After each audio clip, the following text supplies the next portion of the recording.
Pedigree, 1, 2, 3, present you live as a champ. A last ride straight to hell, a tombstone, a choke slam. Here to give it to you raw. This is Wrestling with Savage. SmackDown, hold the title. This is Wrestling with Savage. What? Wrestling with Savage begins now.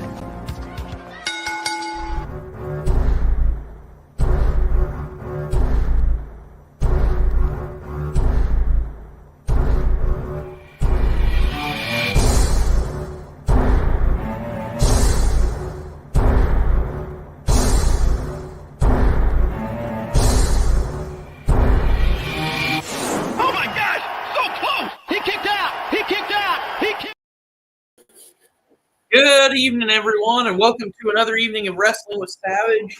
I don't know why he scheduled it to start at 6. I don't know why he scheduled it to start at 6:30 when the event doesn't start till 7. But whatever. So in the meantime, we'll just be chilling out, and if anybody wants to sound off in the comments, feel free to talk about whatever y'all want. Ain't gonna be nothing off. Well, I mean, I'm not gonna say nothing off limit. No, this isn't a party with Marty tonight, guys. But other than that, feel free to sound off in the comments, and whatever y'all want to talk about, it's always good. We're just waiting for it to actually start. Probably about another 30 or so minutes. So in the meantime, I'm playing Spider-Man or replaying Spider-Man because we're getting closer and closer to Spider-Man 2 releasing, which will be the best game to come out this year. I don't care what anyone else says. They can think it's Starfield. It's not. It's Spider-Man 2. But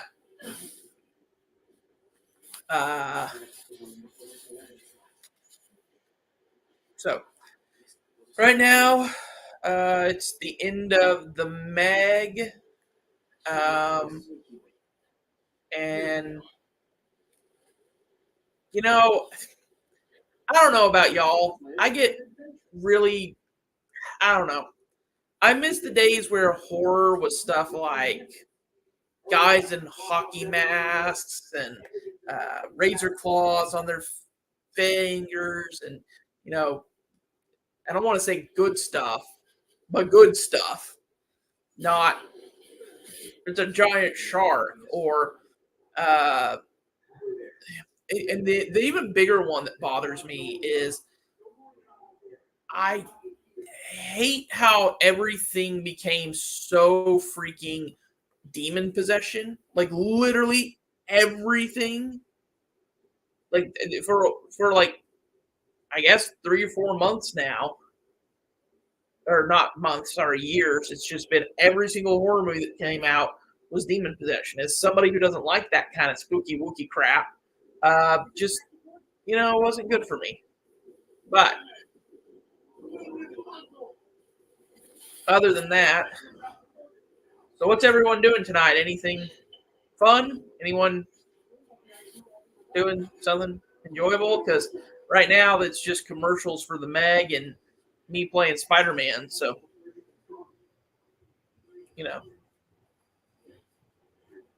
just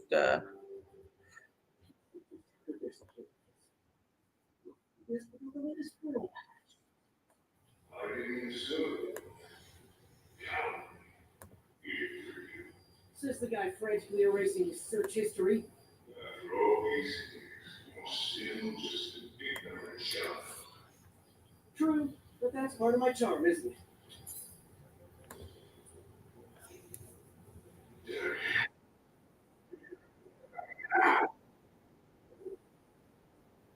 so yeah.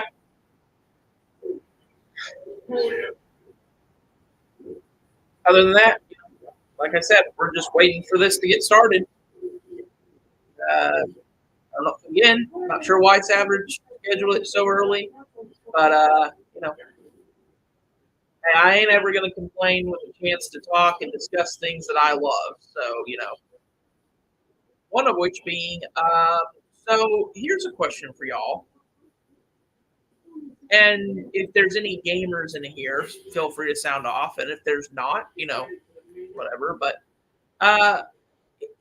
would y'all agree with the statement that it seems like it's consistently RPGs or games with RPG elements that have the best stories? Like, I mean,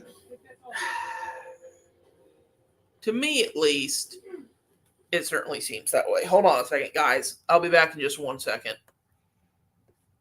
Sorry. Give me just a minute. I'll be.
All right, I'm back. Sorry about that. I had to figure out what was going on with my camera. It was being really weird, like rainy.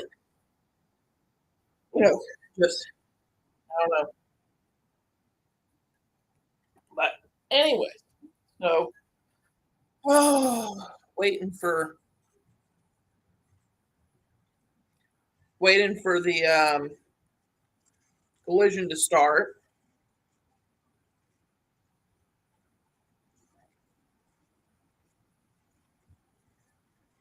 Um, Doing that. I'm just playing games.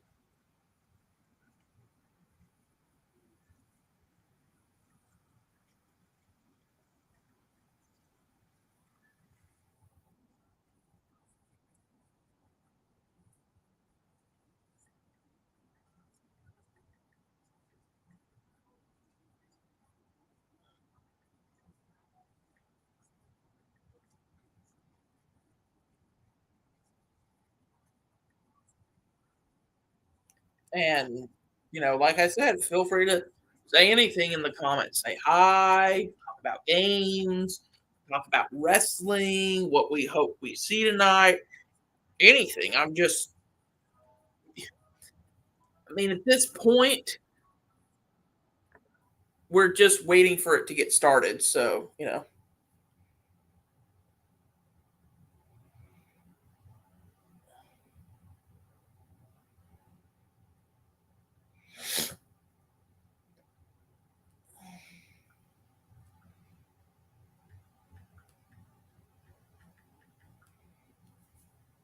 anyways, what are you guys doing tonight? Anything? Anything? Anyone? Anyone want to sound off? Anyone? Anyone in comments? Heck, I'll take Mick Thomason at this point. I'm kidding. Mick knows that we're friends and friends kid with each other. And unless you're Gianna. Gianna can go just, I don't know, disappear down a well. No, I'm kidding. Even Gianna. I like Gianna. They're,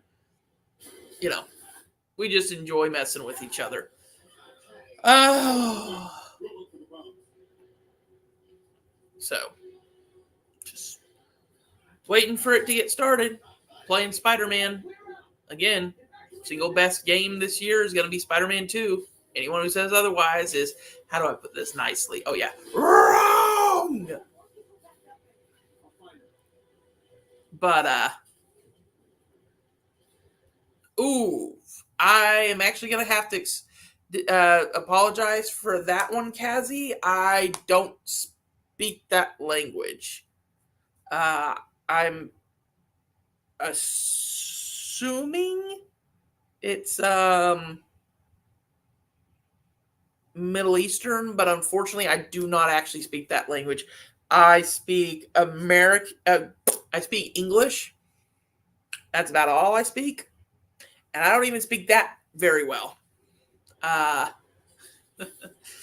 Savage is always talking about like, man, you got to present yourself better, and how are you ever gonna get paid and all that if you don't, if you don't present yourself better? I'm like, well, first things first, dude. I got to figure out how to host a show without tripping all over myself.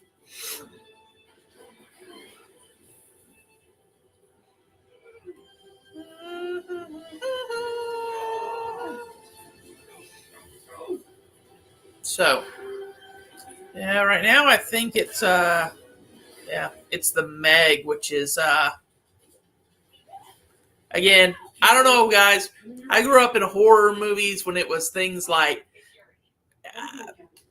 you had things like deranged serial killers with hockey masks and guys with knives for fingers, and nowadays it's like, oh look, there's sharks, or oh look, there's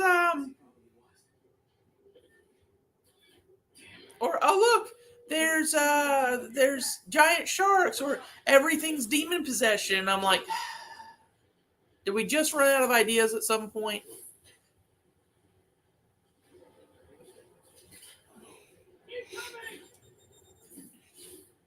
But I don't know. So again, waiting for this to start, watching the end of the Meg because Savage scheduled it too early. I'll be sure and let Savage know that he scheduled it too early, so now all of y'all are being stuck having to wait for the Meg to end, which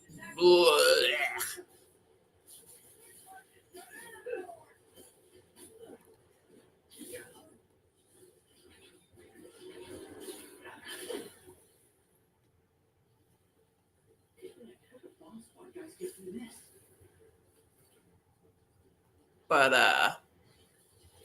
yeah.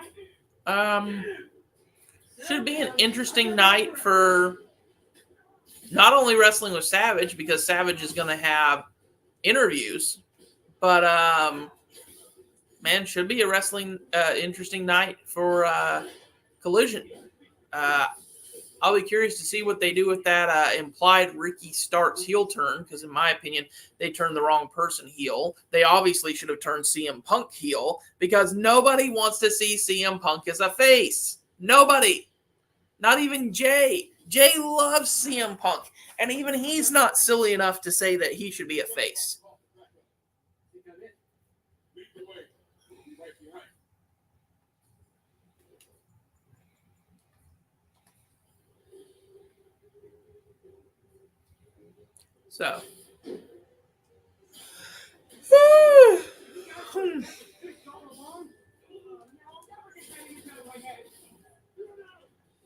So, other than that,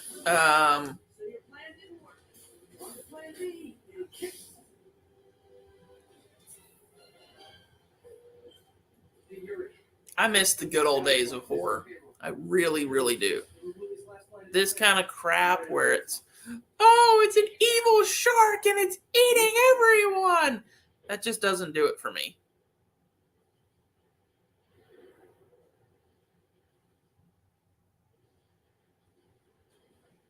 I don't know why. I don't know. Seems stupid to me. Like, and look, I'm not saying that man in a hockey mask. I'm not saying man in a hockey mask with a machete or dude with razor claws is any less stupid, but it is certainly, at least for me,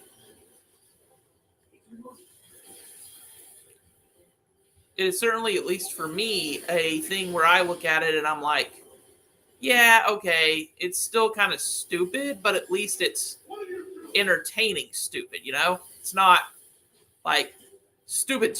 It's entertaining. And to think that something is a deranged serial killer and killing teens and all that, as stupid as it is, it's still kind of enjoyable. Not so much when it comes to, well, you know.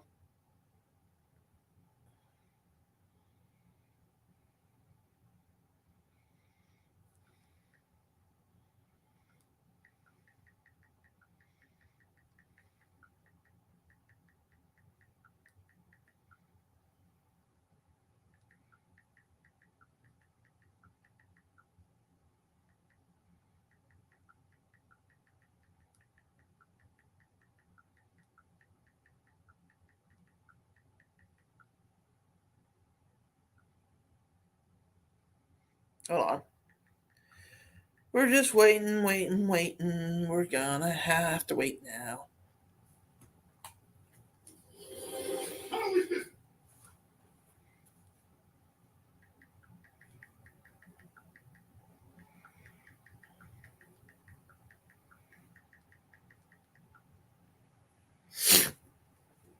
Oh, I'm gonna wait for What's wrong, Willie?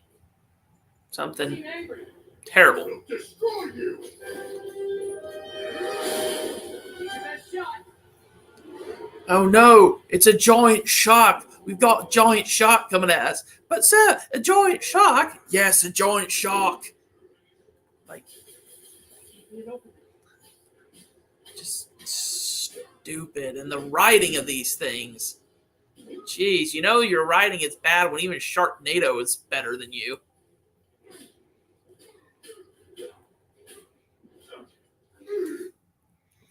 But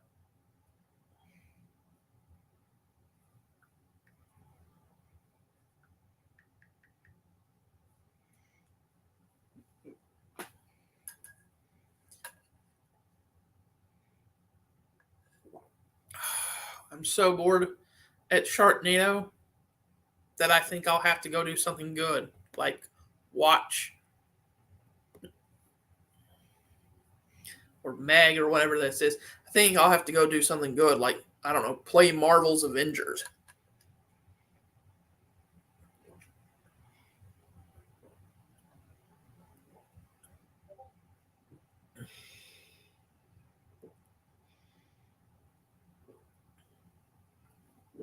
God, I hope this abomination's almost over.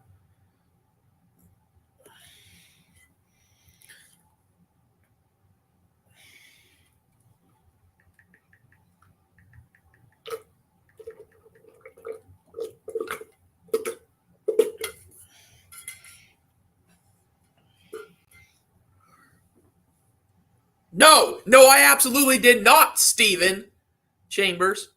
For starters, I know how to have a conversation that is actually meaningful and isn't just, we in the House of Black select the captain of the King's Guard who will go. Really? Huh. Uh. Huh. That doesn't sound good, Tom.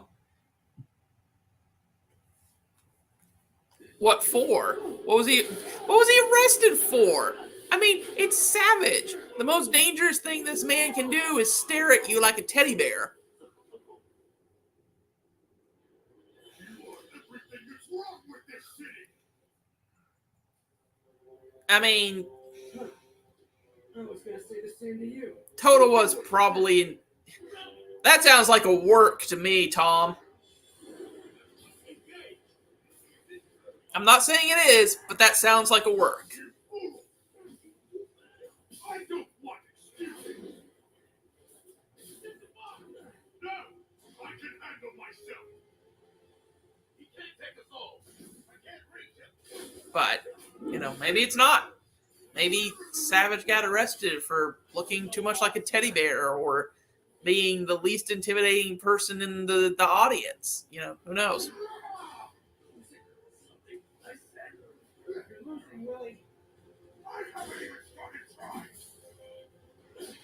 But, well, I will cover this as best I can. And if Savage comes on, or if Totowa comes on and explains to us what the hell is going on, then we'll cut to that breaking news. But yeah, I mean, oof.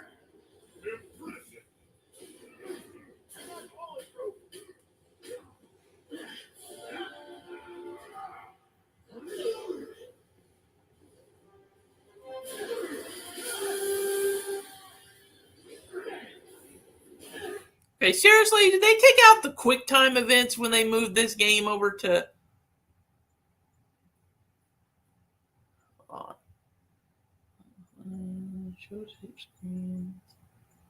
Sorry, I'm having to check this, guys, because if they took off, they did.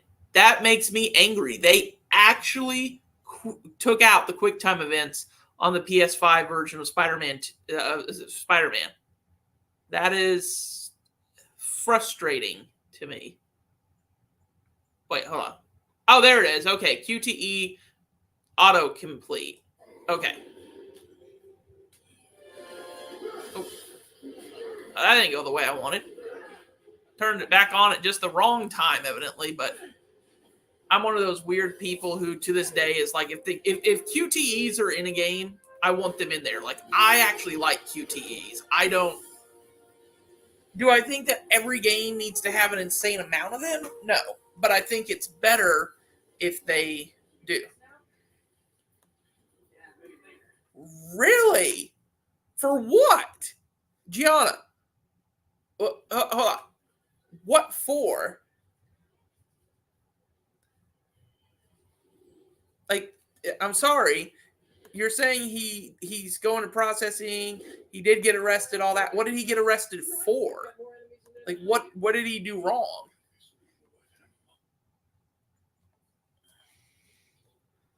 Sounds like I may be taking over this show sooner than he originally thought. But,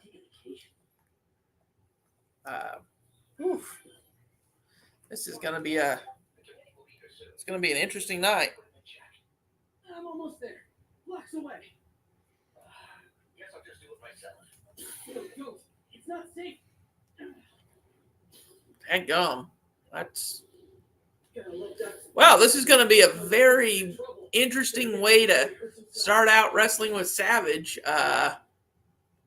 Might be reporting from the jail. So. Okay. It is on a.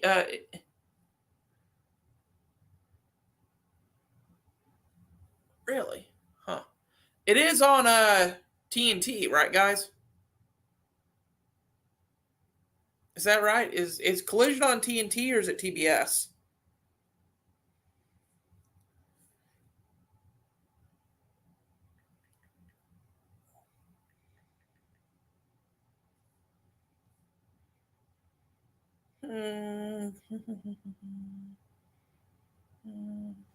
Yeah, it says TNT. Huh. Well, Give me just a sec, you guys.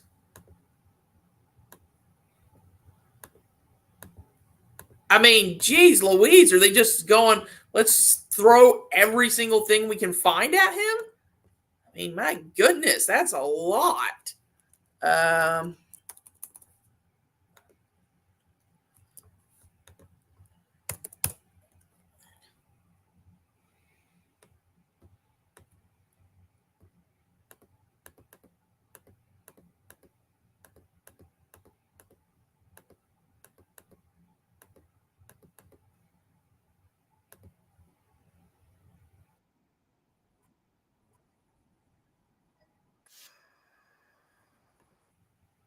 Okay. Yeah, give me a second, guys. I'm trying to find the right TNT. For some reason, it's like 100 of them on the streaming service I use. And it's like, why can't they just let me select whichever one I know is going to work? Like,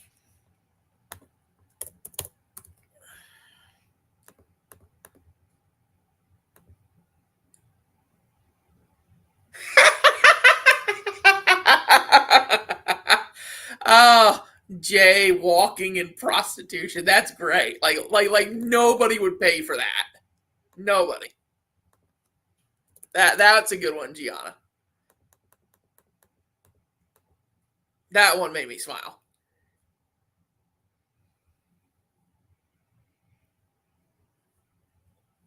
Mm.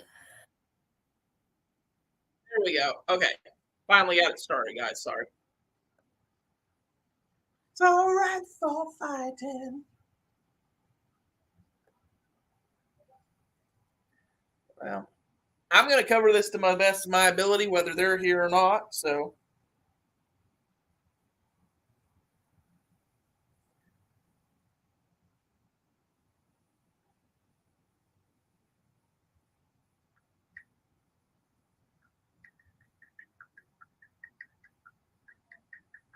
we're kicking it off with we're going to hear from the winner of the Owen Hart Memorial Cup thing, Ricky Starks.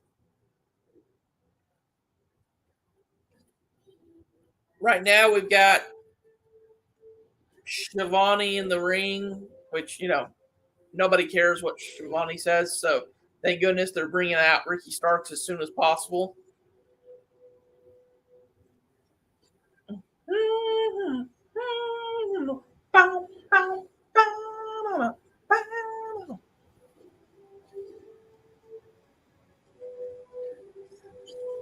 I find it very hard to believe that Savage would incite a riot, but what do I know? But I don't know. I don't believe in. I just, oh. So we're getting a recap of how Ricky Starks won the tournament using his. He had his hands on the ropes when he pinned him, so they're going to start this as the heel turn, but honestly, it's going to be annoying to me, at least, because they turned the wrong person heel. It should have been, obviously, they should have been turning CM Punk heel, in my opinion. Like, CM Punk is a much better heel than Ricky Starks could ever hope to be. You know why? Because he's a heel in real life. He's a real life heel, people.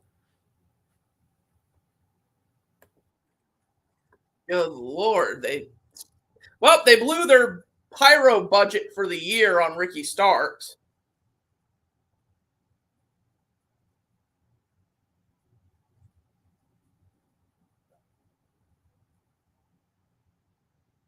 Goodness. So much pyro for that dude. I think that dude just got more pyro in that one entrance than Undertaker and Kane did their entire careers.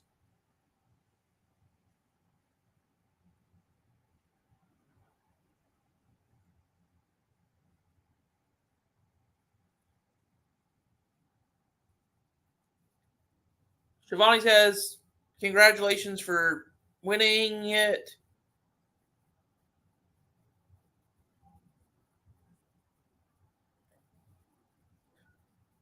He won the cup, he won the belt, but it isn't without controversy.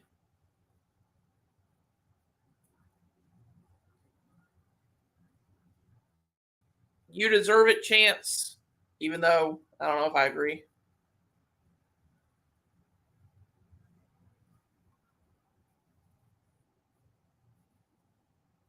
He's never agreed more with the city than he has tonight.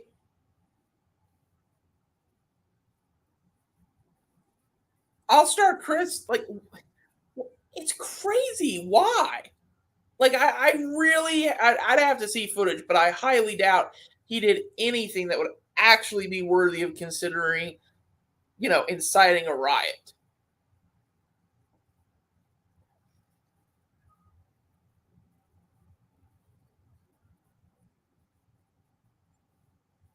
He says everyone's talking about the controversy.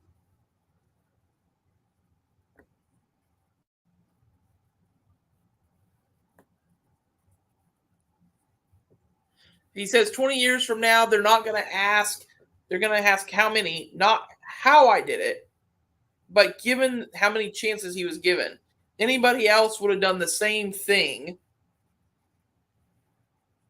He says, yeah, so the way that I see it, He went in there, he got the job done in any way he knew how. And that's by any means necessary.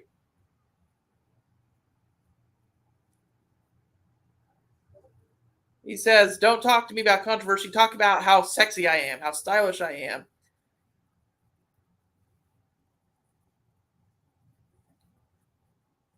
He says, you respected Jushin Thunder Liger right by him. He says, no respect to Liger. He's a legend. I am absolute Ricky Starks.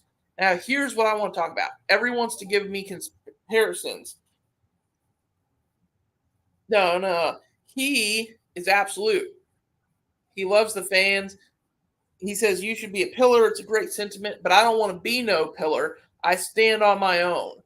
I'm absolute Ricky Starks. And you tell me how many owns. How many of those are the 4 pillars? And here comes CM Punk.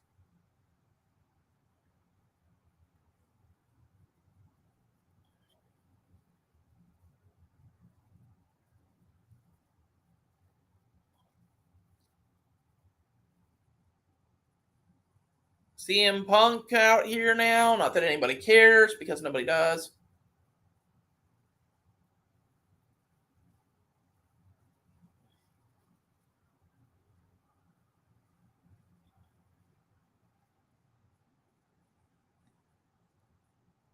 CM Punk says, sorry to rain on the celebration, or he's not out here to rain on the celebration on your parade. This is your celebration. He says, he figures that him and everybody in New Jersey figure out to come out here screaming mad, but he's not mad at all. If he's mad, if he's honest, he's actually kind of proud of Ricky.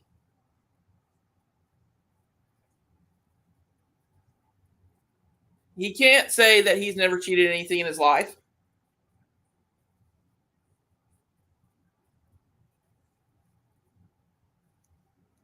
CM Punk says it's not like the people in New Jersey have never cheated anything in their life.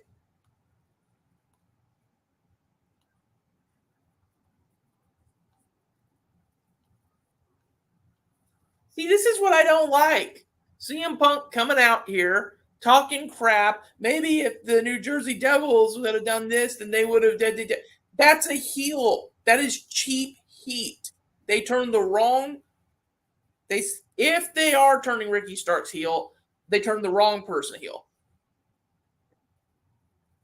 He says, "Can you win?"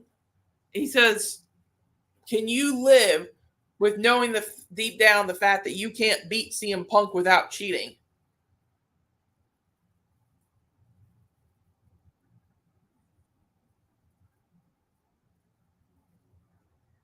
Ricky says, my body bag is as empty as that little red bag you've been carrying around. But yeah, I still want to know what that is.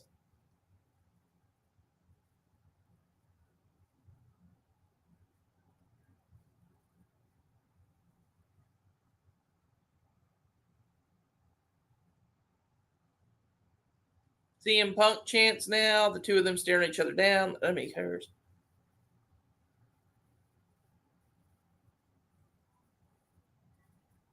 He wants a shot at what's in the bag.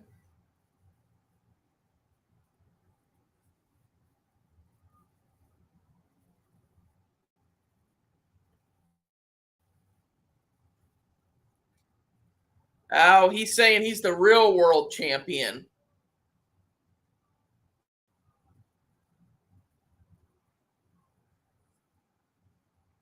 Out comes Christian Cage. And he says, hold on just a second here.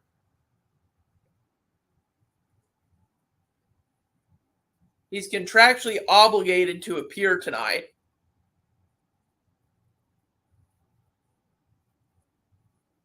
He says it's taken too long for his liking, though.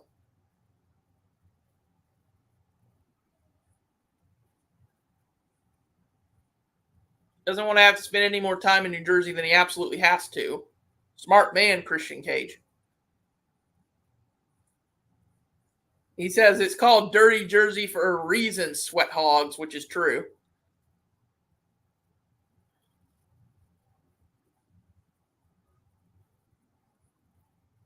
Before we go, he has one question for Punk.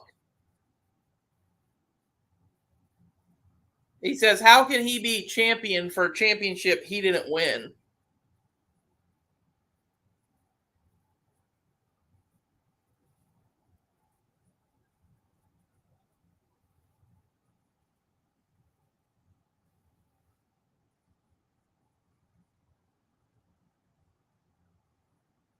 Christian says that he is the face of TNT, or well, they are now and forever. And out comes Darby Allin because AEW loves this shit. AEW loves doing this whole let's get 16 people out here at once thing.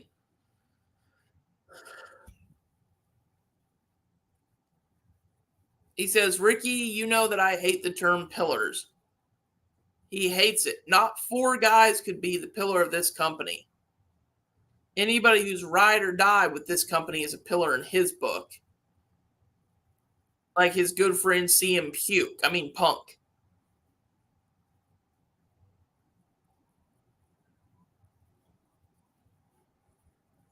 At All Out, he's going to become the new face of TNT, which I really hope not. I really don't want to see them put the title back on.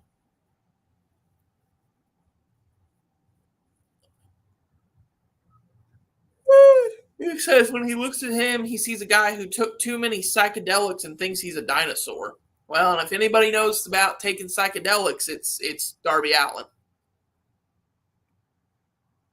He didn't come to Collision to talk, so he's got an idea. CM Punk and Darby Allin versus Luchasaurus and Ricky Starks.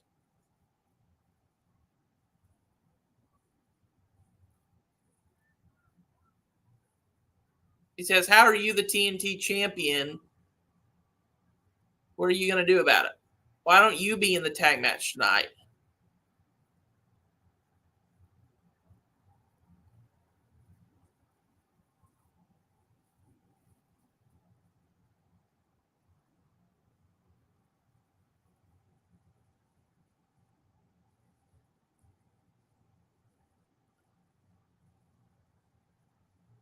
Ricky Starks and Christian Cage versus CM Punk and Darby Allin.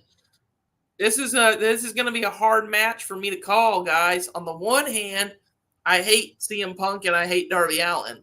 On the other hand, I despise Ricky Starks, but I love Christian Cage. So I want Ricky's team to win? Question mark.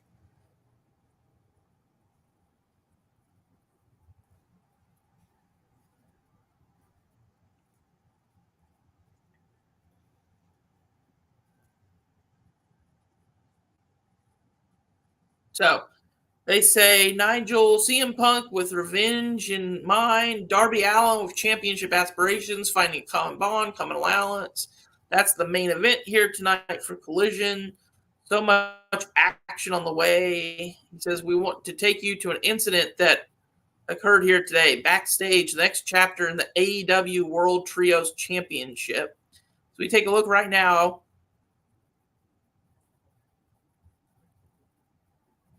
Oh, yeah, but Gianna, that's because, and I'm going to throw this up there because you make the good, but that's because Christian Cage is literally one of, if not the best heels in the business right now. Like, he knows that people were going to go, yeah, you did it, all that. And, you know, it's good heel work. It really, really is. It's good heel work. And while it is a break, I'm going to take myself off of camera for a minute because I'm going to go get me a glass of water. So, wait, is it a break? I don't know if it's a break yet. They're showing Andrade arriving at the arena. They escorted him out of the building. So tonight it will be House of Black versus the team everybody hates, the Acclaimed. Oh, there's no question in my mind, Gianna. That may be the first time me and you have agreed on a take. Christian is better than Edge. And always has been. In my opinion, Christian has always been better than Edge. Tonight, it will be CM Punk and Darby Allin versus Ricky Starks and Christian Cage. And it will be Action Andretti and Darius Martin versus Bullet Club Gold's Jay White and Juice Robinson. And yes, so now we're going to a commercial break. So I am going to just go get me a drink of a water bottle real quick, and I'll be right back, guys.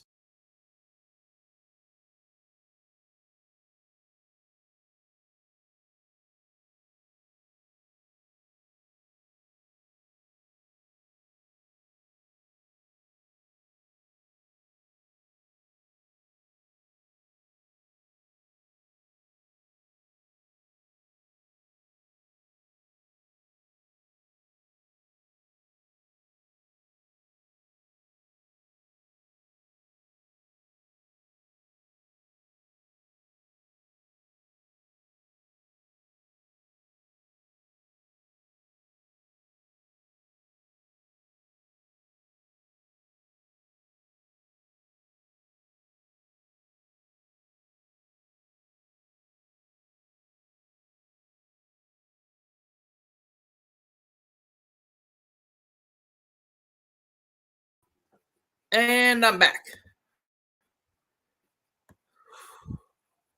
Just got a drink of water instead of getting a full water bottle. I don't really need it.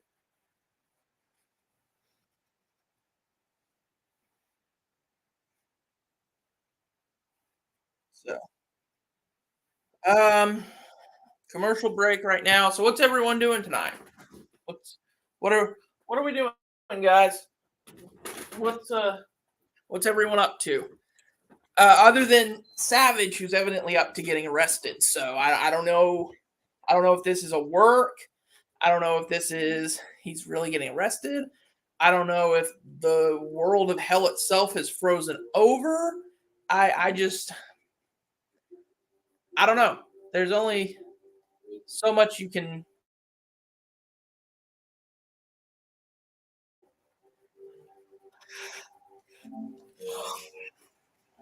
Oh, jeez.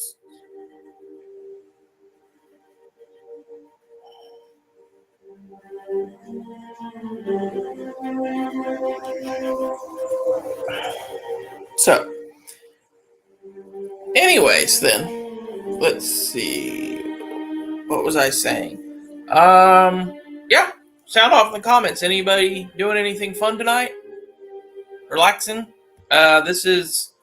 We're just waiting for it to get back to the show, which is Collisions. Collision's not half bad right now. I mean, that opening segment was not bad. It would have been better if we could have just had the same opening segment, but without CM Punk, without Darby Allin, or without Ricky Starks. But in all seriousness, yes, I know that I'm weird for this, but anyways. So out next is Darius Martin and who did they say he's teaming up with? Darius Martin and Action Andrade versus I can't remember who they said they're taking on. Give me a minute. Either it'll come to me or they'll show it, and I'll tell y'all.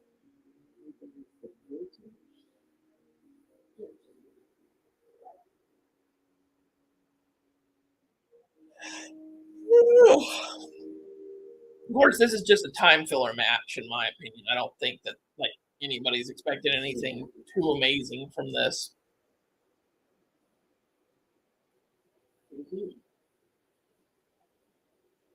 So yeah, they're taking on Bullet Club Gold. That's right. So Jay White and Juice Robinson, who I got to be honest with you, Juice Robinson's really impressed me. I feel like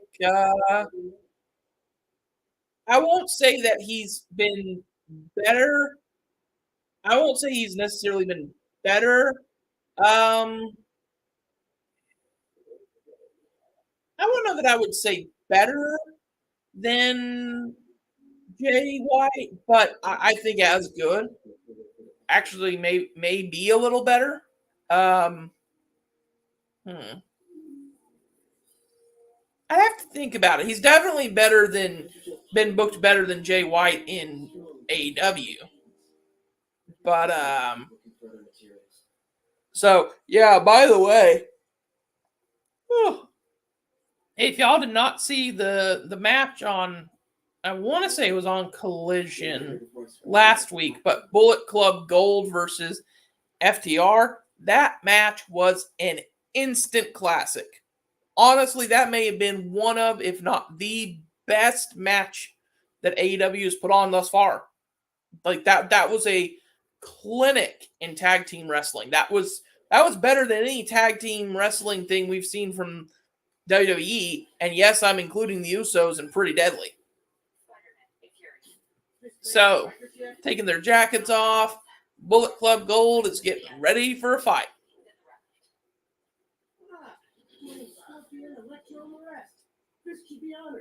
Jay White going to start off against Darius Martin. The Guns at ringside. Guns at ringside. Let's see. They lock up. Darius Martin driving, switching to the corner, but Switch turns it around. And now with repeated kicks to the gut. Just mean, nasty kicks.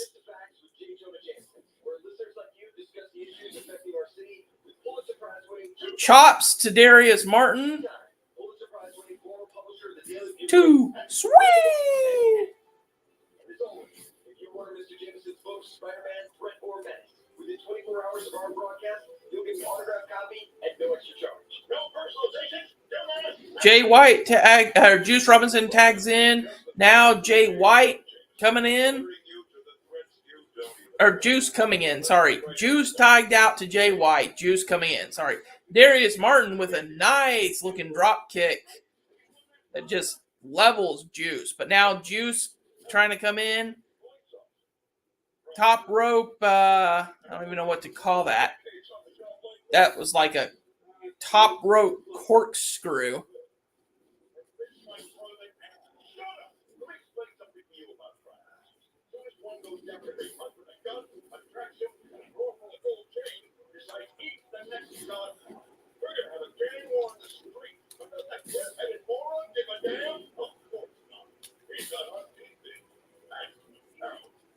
Anyways, so let's see. Saraya versus Britt Baker. Is that happening tonight? I don't remember them saying anything about that, but maybe I missed it.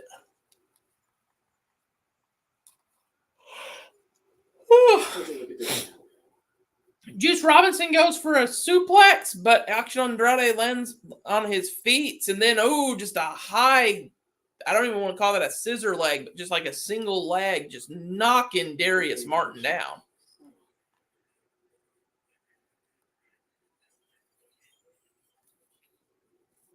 Now Jay in the corner repeatedly driving his shoulder tackles into him. Now a chop. He's picking that up. Goes for a decapitator. Decapitator. That's what they call that when they just slam them up their throat against the thing. And now Juice Robinson's pulling him out. And like a reverse Tower of London from the mat or for the apron onto the floor. That was a nice move, actually. I liked that move. That was a good spot.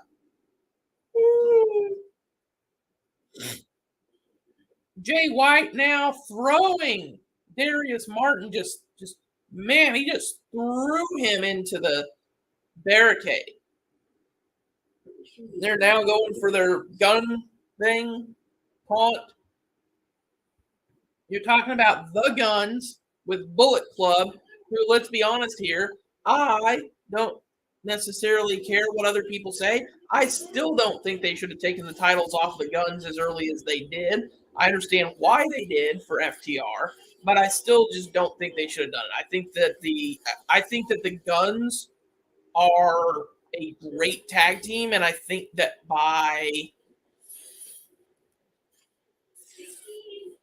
I feel like by doing it the way they did, it's only going to hurt their stock, which I don't think is a good thing.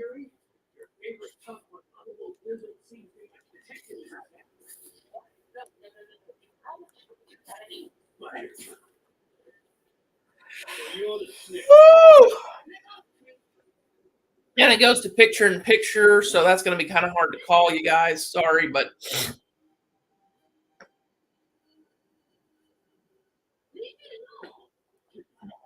Get away from her.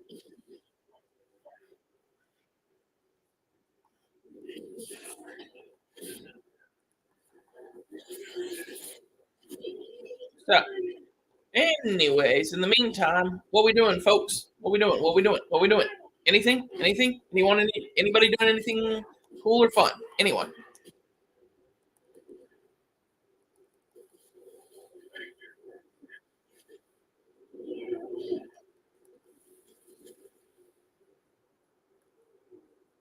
Just waiting for it to get back from commercial break.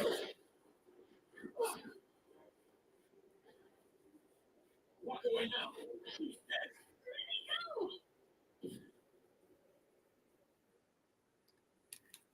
No, what the Briscoes would say word for word is who cares? Sorry, this is going to sound terrible to say, but the only Briscoe that mattered, unfortunately, passed away. Mark will never be anything other than Jay's little brother. Should be able to spot the next tower from up there. But, anyways, let's see. So, let's see. Juice, though, is going for something. It's like a kind of almost like a gator roll, I guess. I mean, it's very hard to see what they're doing exactly in picture, but okay, now we're back to full picture, so I'll pause my game. Juice gets him up, going for a stalling suplex, I think. Is that what this is? Is this stalling suplex? Oh no, Darius Martin with a knee to the head. Quick roll up, 1, 2.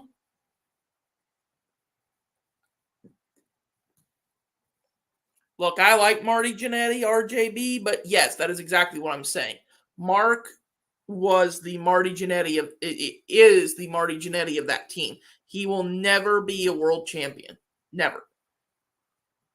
Anyways, Darius Martin comes in and he is just cleaning, repeated right palms. Now a chop to Juice, punch to Jay, goes for another chop, misses. Jay tries to run in. Darius with a wow, that was a unique spot. That was like a DDT, reverse DDT at the same time.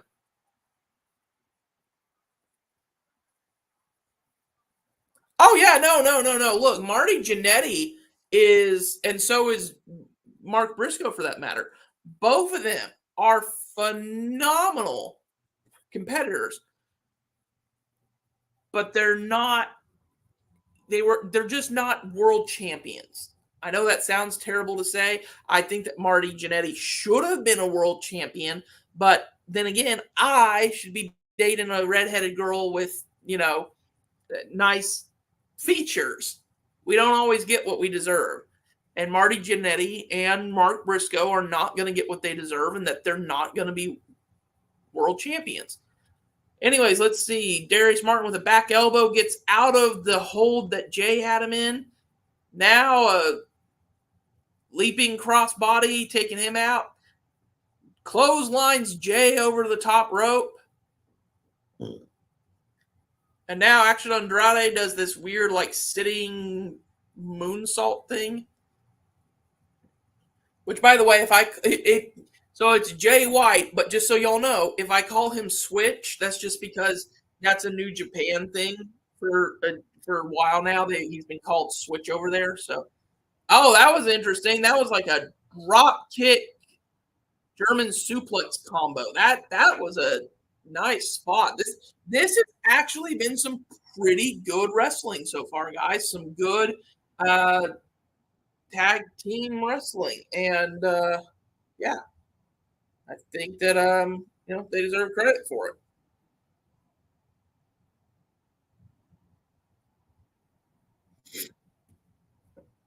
He went for the switchblade, but he missed. Andrade's got him in the drop zone, but Juice grabs his leg and holds onto it, chops him, trapping the legs in the corner. Juice Robinson now with a cannonball to Andrade, and then now another one to Darius. Or no, that was it. Sorry, it was Martin. He cannonballed first, and then on Action Andretti. They have a similar thing. Switchblade. Let's see what we got here.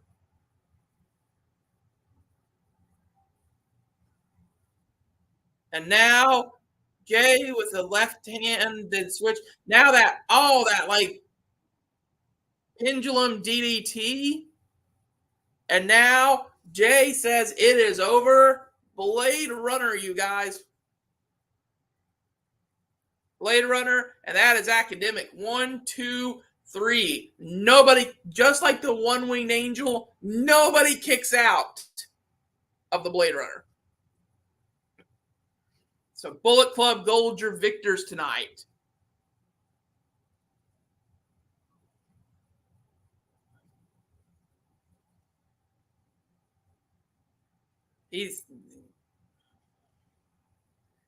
They're going to be watching FTR versus MJF and Adam Cole very closely. I think if MJF and Adam Cole win, there's your first challengers. And I think that if FTR retains, then you have your next challengers. Like either way, Bullet Club Gold is going to be something of significance.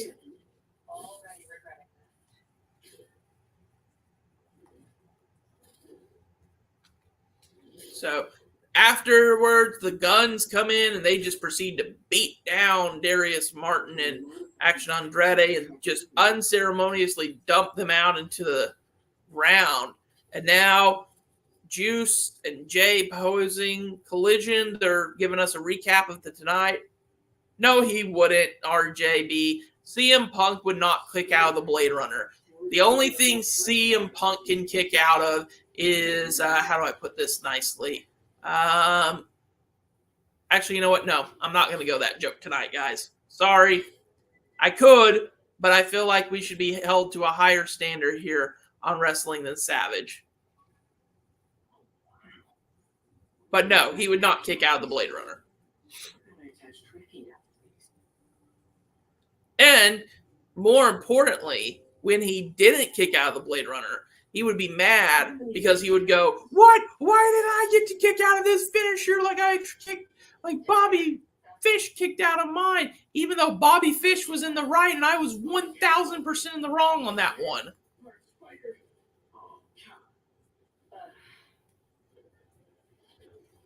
But I mean, I'm not saying CM Punk is a whiner and a crybaby, but no, wait, yeah, that's exactly what I'm saying.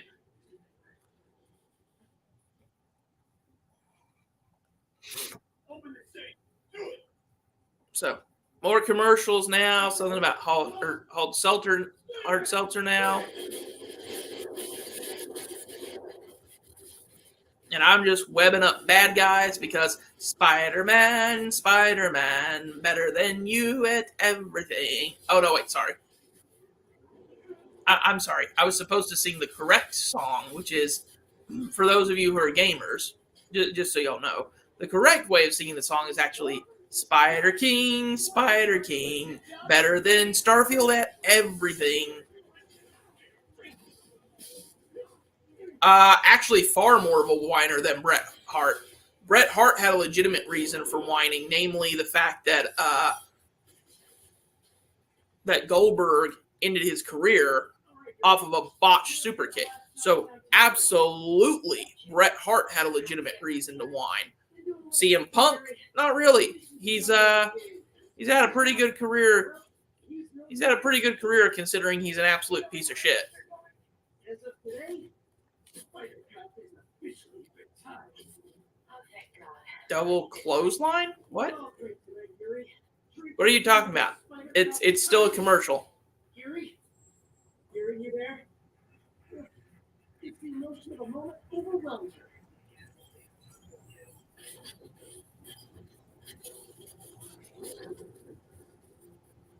No, absolutely not.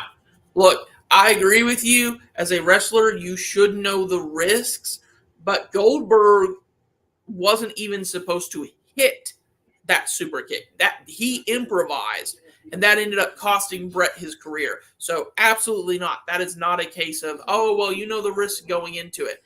Goldberg has a history of being unprofessional.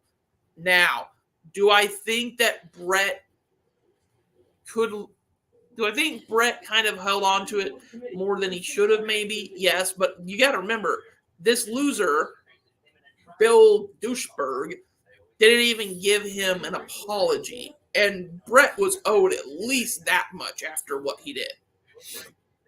They're showing us how last week Willow won to become your Owen Hart Women's Cup. Oh, you know what? Speaking of, since Gianna was on here earlier saying Edge was better than Christian, I am going to upfront say this to you guys. Owen was better than Brett. He just was. He was better than Brett.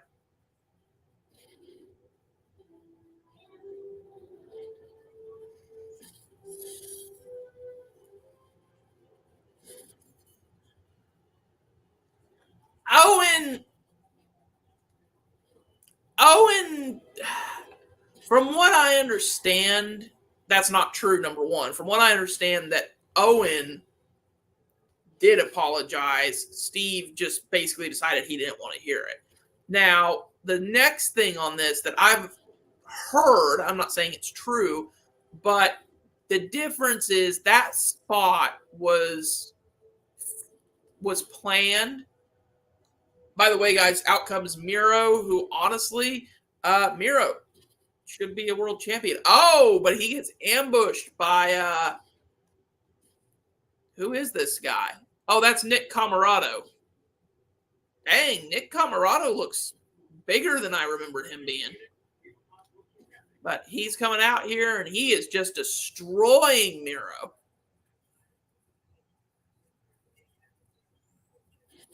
And the Nightmare Factory just driving Miro. He's bringing him back into the ring now. This was supposed to be a match, but it is a match. Let's see. Nick Camarado. I don't even know what that move could be called, but I know that Miro kicked out of it at a 1, and that's after being ambushed. And yes, I agree. Owen is better. He's always been better. And I'm always annoyed also by the fact, and I'm sure y'all will know this, but again, we would still have Owen. I don't know if he'd still be wrestling, but Owen would still be here if Vince had just shelled out the money to go for the right thing. And it's for that reason that while I'm not entirely certain that I wouldn't say, I mean, there's no question Owen Hart deserves to be in the Hall of Fame. The problem is I can see his wife's point in like, why would I give it to a man who that, Machka kick from Miro, and now we know what's next. It's time. It is officially game over. Locks in the game over on Nick Camarado.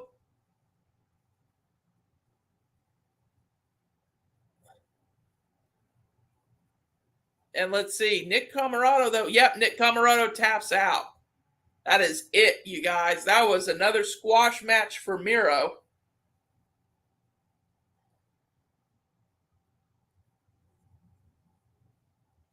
I mean, the thing is, again, I'm not saying that there's not some truth. I mean, There may be some truth to that. Maybe he feels like there wasn't a lack of concern. Maybe Owen said, "Hey, man, I'm sorry. Hey, Mick Thomason, how are you doing, man? RJB, maybe Owen said, "Hey, man, I'm sorry I broke your neck," and Owen and Steve took that as, "Hey, that's not a real apology." I mean, you never know, but I do know that that was a planned spot. He was always supposed to do that pile driver. Goldberg was not supposed to do that super kick. So to me, that's where the major difference is. Oh, we're getting something about FTR. I don't know why, but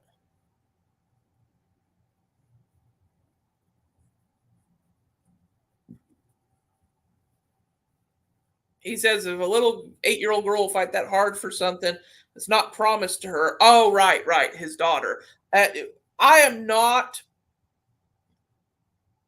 and I'm not an FTR fan, but I did have massive respect for one, his daughter, and two, for them. Like, I'm not an FTR fan, but I cannot argue that FTR is, oh,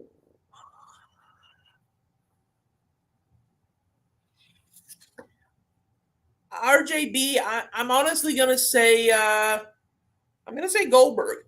I think Goldberg. I think Goldberg had more botches, and they were bigger when he did. I mean, you had one botch that broke Bret Hart's. I think broke his neck. It might have been his back, but I'm pretty sure it was his neck. I can't remember. You have a second one that, I mean, did you see the match in Saudi Arabia? He nearly killed Undertaker. Oh, joy. Time for my least favorite entrance in all of wrestling. House of Garbage.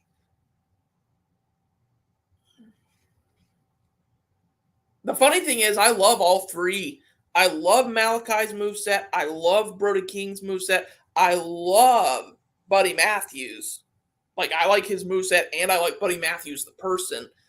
But the thing is, this creepy cultist crap doesn't work anywhere.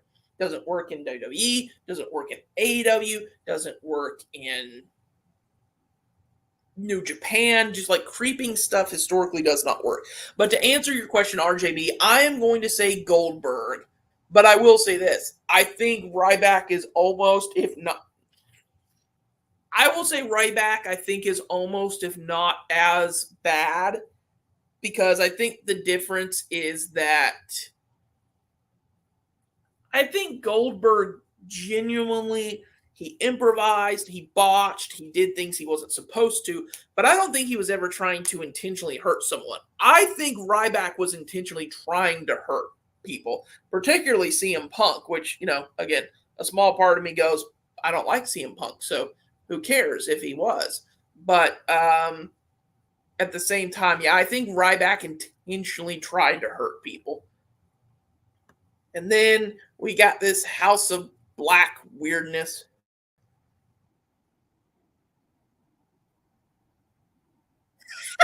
No, I don't. So I think that made me laugh, RJB. I think that may have been the best thing all night. But no, I don't think that they did it like as a whole, oh well, we're getting back at you for this kind of thing. But I mean, that made me laugh. It made me smile.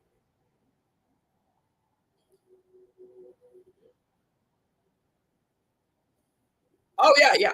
Like, don't get me wrong, I don't like CM Punk, and I make jokes about like, man, it would be great if CM Punk would just, slip and fall and break his neck. But I'm teasing. I don't actually want to see him get killed. I don't want to actually see him get his career ruined.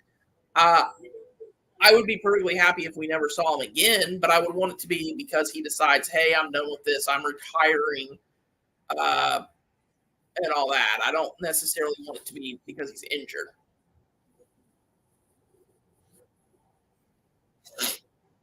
Yeah. See, that's the thing. I think that's the big difference for me as to why I would say who had the bigger, worst botches? Goldberg.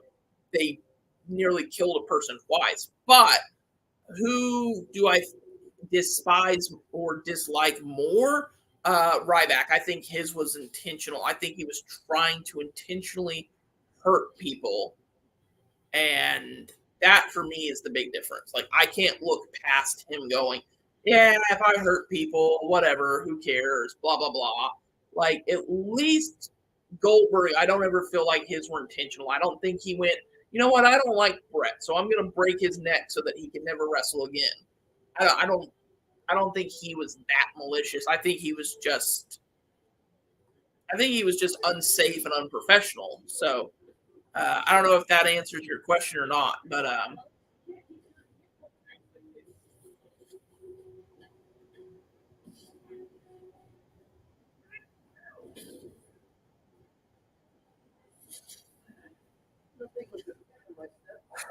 so yeah, see, and I think that's it. Yeah, he was just. I think that for Goldberg, he was just careless at times. I think Ryback was intentional. I think he meant to hurt those people. I think he was like, you know what? I don't like this person, so I don't care if I hurt them.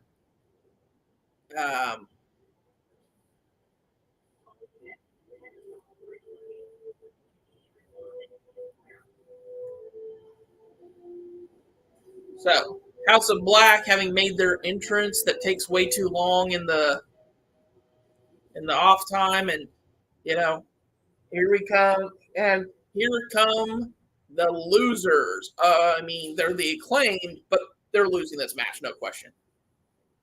I believe the main event is Ricky. I'm pretty certain the main event, because this is what they teased at the beginning, is going to be Ricky Starks and Christian Cage versus CM Punk and Darby Allin, which, you know, I think Darby Allin's had more tag team partners in AEW than anyone else. What's that? It's a day that ends in Y, time for a new tag team partner. Oh, and we get the match started with all three of House of Black just destroying the Acclaim. They're not having any of that scissor me crap. They're just like, you know what? We're just going to beat the holy ever-loving crap out of y'all. I like it. I actually do like it. Malachi just raining down blows to, I think that was Bowens. And now Buddy Matthews just kicking the shit out of friggin' Caster. And now, what's he going for? Oh my gosh, a running cross body from Brody King onto Daddy Ass. And let's be honest here, folks. Brody King is not a small dude. Like, I don't know if Billy Gunn in his heyday should have taken that bump. Like, that was vicious.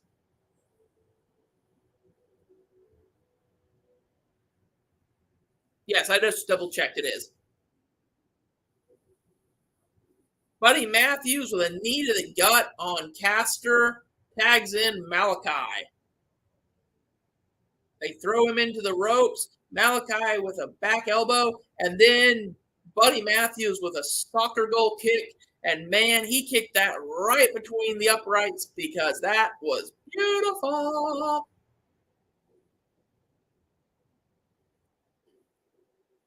Malachi just proceeded to wail on Caster. They have effectively isolated Caster and are just picking the bones here, guys.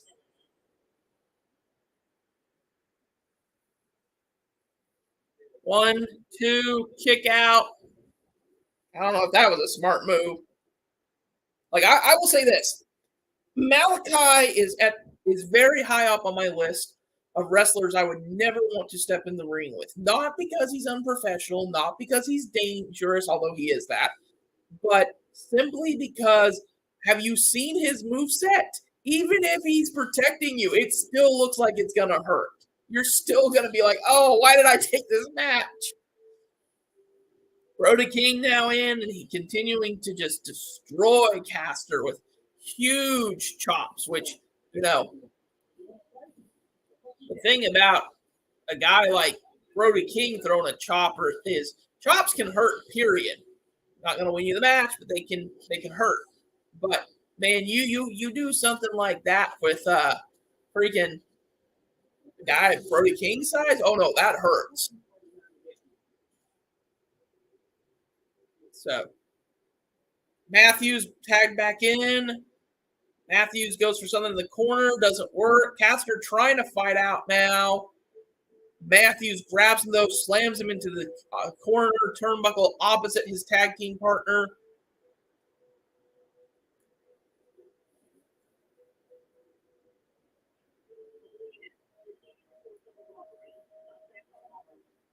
Let's see. Brody goes flying to the outside and lands in what looks like it could have been a nasty bump. Bowens wants into this match. I don't know why. If I was smart, I'd be like, nope, I'm done. I'm out.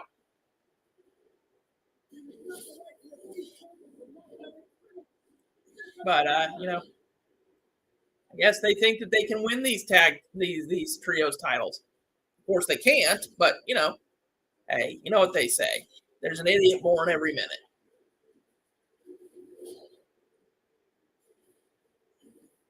But yeah. We'll just say that. Idiot born every minute.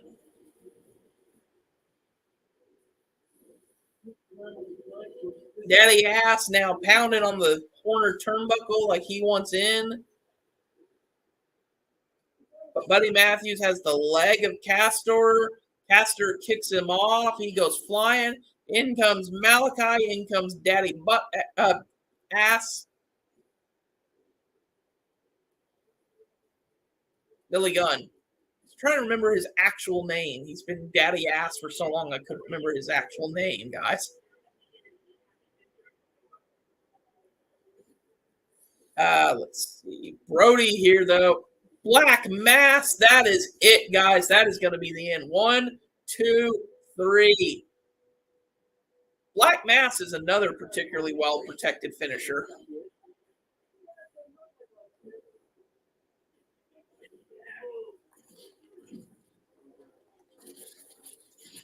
Supposedly, Mick Thomason, Savage has been arrested for causing a riot at the supposedly he caused a riot at the show tonight and is arrested. So we'll see how that goes. I mean, he's Greek. He's probably Greek. He's probably been in it so many times. Oh, Malachi saying something to Daddy Ass though.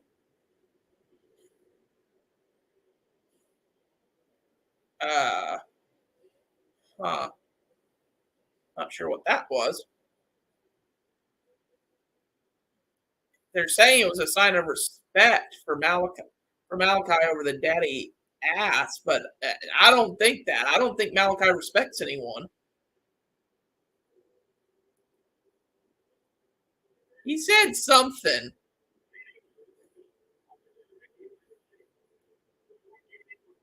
What he said, I don't know, but he said something. Oh, Daddy Ass unlacing his boots. Is this it?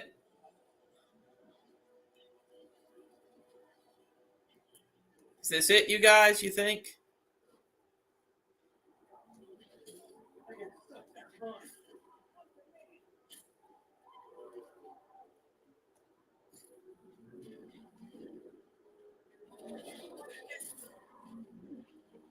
Is this it?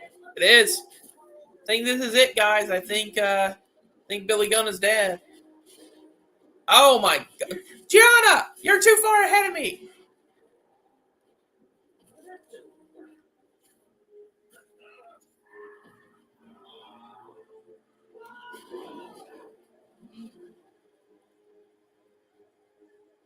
You're too far ahead of me, man.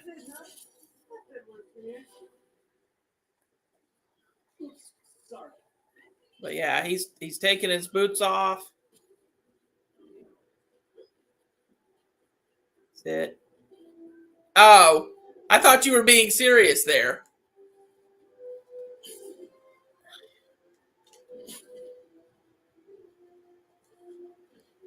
he is going to lay his boots in the end of the thing. How do I? Right, hold on, give me a second here.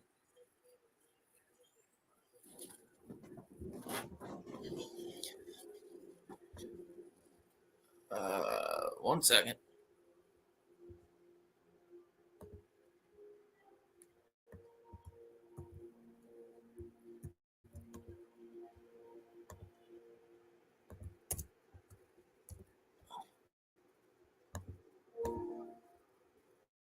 There's the link.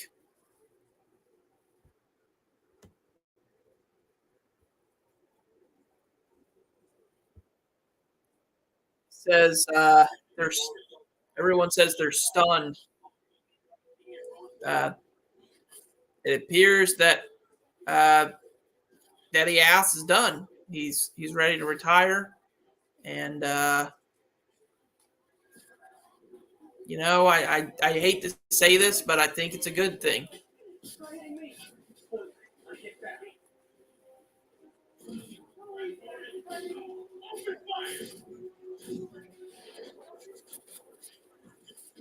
Gianna, there's your link.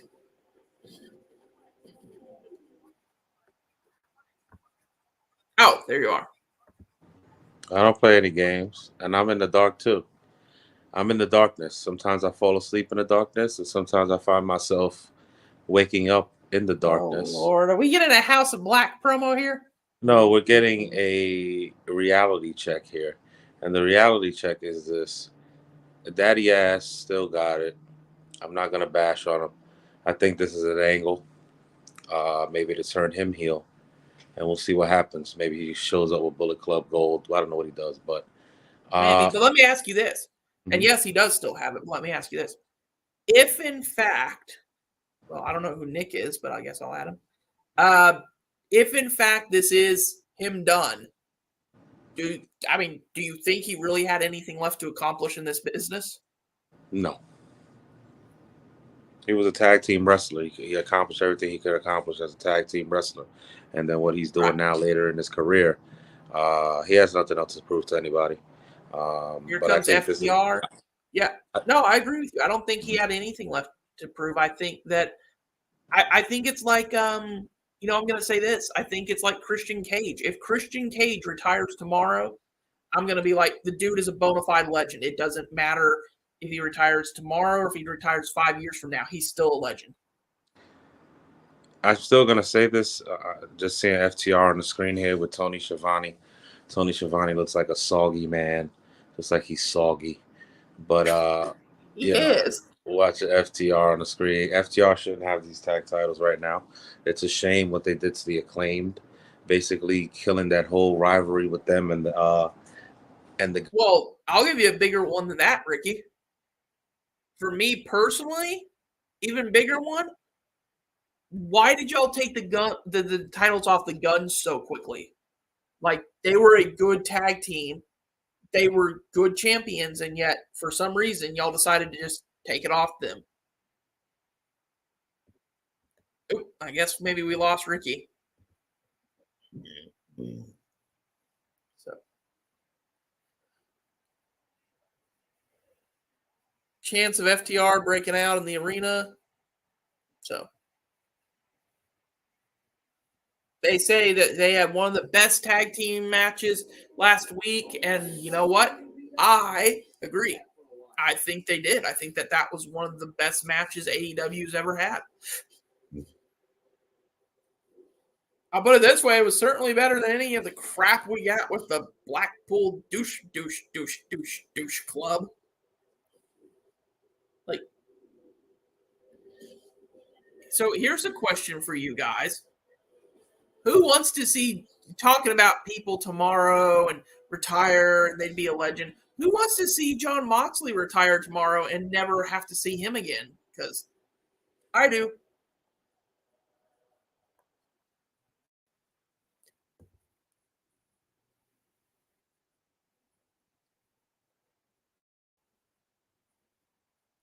They have MJF and Adam Cole next week.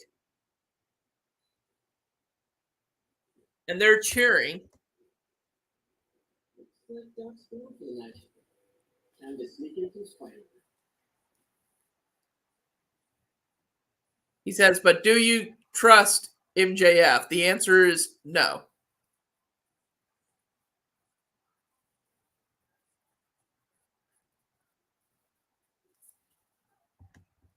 What do you mean, John Gilcher? What's lies?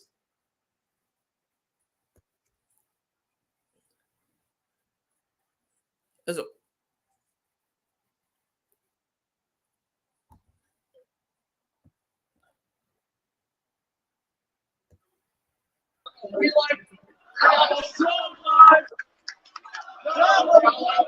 So you didn't get arrested. Savage is live, and this is Wrestling with Savage. And I'm at AEW Collision. FTR's in the ring right now. The best tag team in the world today is in the ring right now. Understand what I'm telling you? Best. Who's this guy? I beat up everybody. To make FTR the greatest tag team in professional wrestling.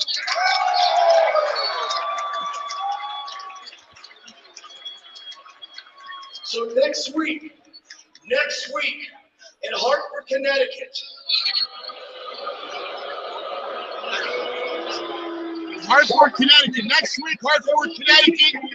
FTR taking on MJF and Adam Cole. And it's going to be long for FTR. Baby. What do you think, John? FTR is losing this week? Fuck CM Punk. Are we going to Connecticut? Go to Connecticut too. Fuck this shit. FTR's out. Best tag team in the world. Best tag team in the world today. Gonna lose next week though. Best tag team in the world gonna lose next week though. They're out here. Wheeler! No! I know him, so that's what's great. I'll go up to Wheeler. Wheeler sees me. He knows me. I know Wheeler, man. Can I go say what's up by the rim? Wheeler, yeah, that cool. The guy that's leaving, I know him. It's okay? Perfect.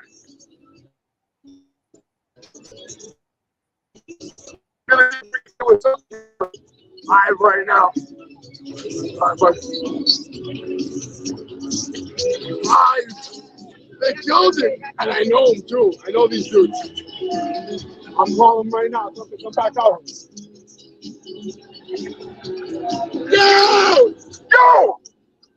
Yo, you remember me? Yo, Sofinga, you remember me? He remembers. Stop walking. Hey, what's up? I'm enjoying it. AEW. Live with Savage, baby. Who's gonna win today? I hope CM Skunk loses. CM Punk sucks. CM Punk sucks.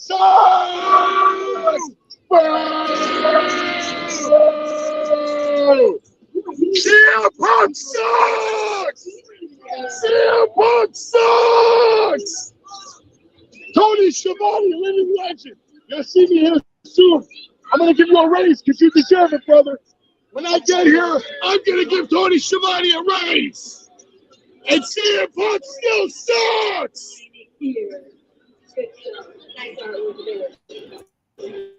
Just this, I didn't hear it. CM Punk sucks. He's trash. Not in his prime. And I'll squash him. I'll get a drink. Crazy bastards. Who's watching this fucking show? I am. Let's see. Oh, John, Travis, you there? Mick Thomason's here. Gianna was here. I don't know if they still are. I had them on the stream for a little bit, but then their phone cut out.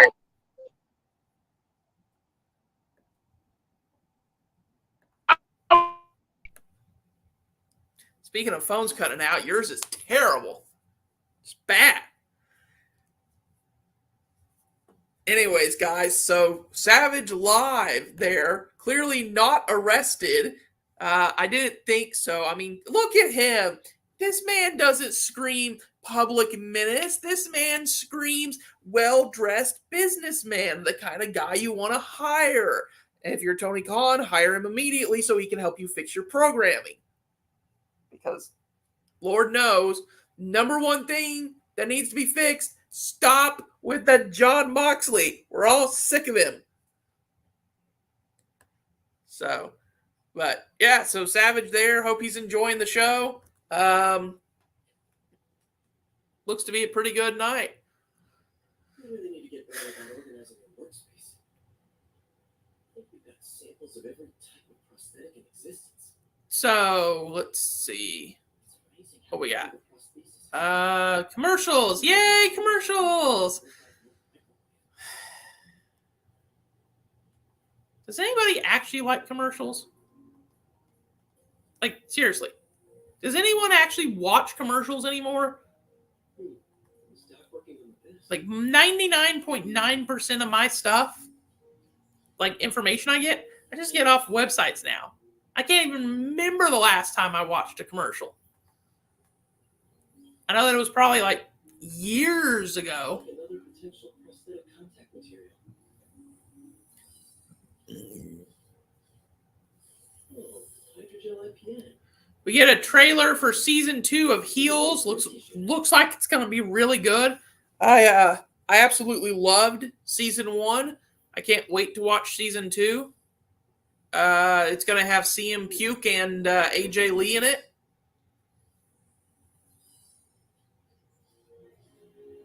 Great connectivity. Not sure about long-term wear and tear. So, I hope season 2 of Heels is as good as season 1 was. Actually, I still need to finish season 1. I'm on like the second to last episode. So, but yeah, man, it was amazing. Commercial with Danny DeVito doing hopscotch, which is the most horrible thing I've ever seen in my life. I'm sure it uses his tissue interface. I mean, come on. Danny DeVito's a legend. He deserves better than that. All right, we're back. And let's see what we got up next. Hopefully a match we actually will care about, guys. Oh, God, we're getting a recap of Blood and Guts. No, not a recap of this abomination. Dr. Octavius, what you got there? Chinese. If I know you'd be here, I would. What are you working on? Oh, just a side project.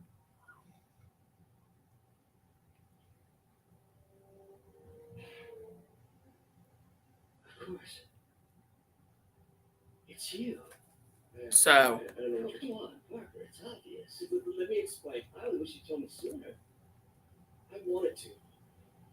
But we're getting reminded of all the craziness that happened inside Blood and Guts, which, yeah, I mean, I guess if you design his equipment, you're bound to be a target too.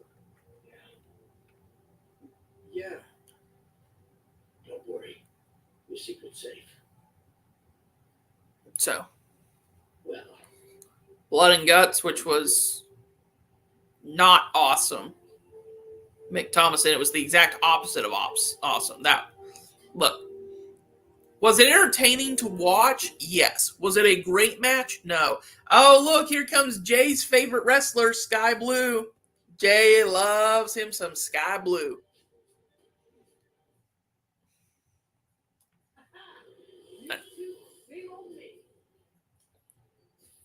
Jay loves him some Sky Blue.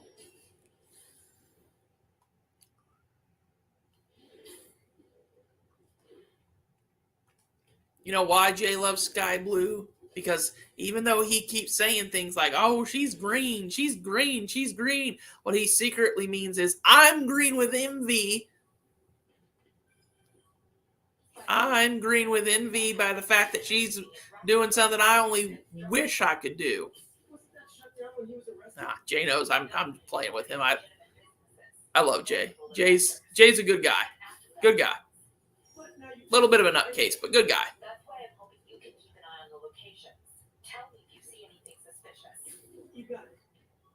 nosy neighborhood Spider-Man.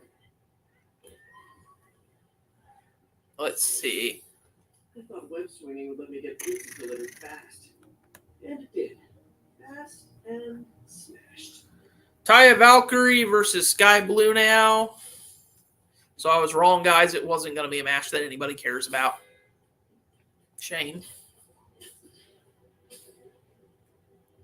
I mean, this should be, in my opinion, I don't think it will be, but in my opinion, this should be a squash match. Taya should just destroy Sky Blue. I mean, just beat her in like 2 minutes flat. But it won't be.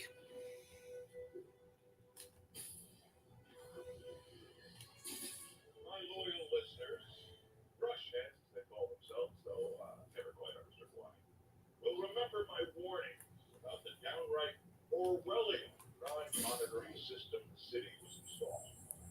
So Sky Blue's got control of Taya, but Taya with her power is just basically swinging Sky Blue around like it's nothing. Does it kind of like swinging her around, slamming down. Oh, let's see. Slams her into the corner, now proceeds to start kicking her in the gut.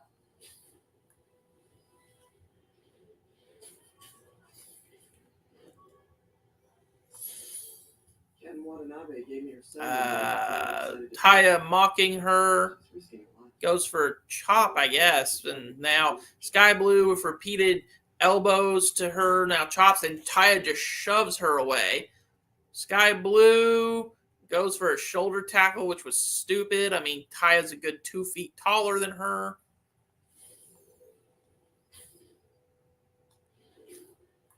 I wonder what Sky Blue's height is. She looks like she's about 5'2", but... Huh.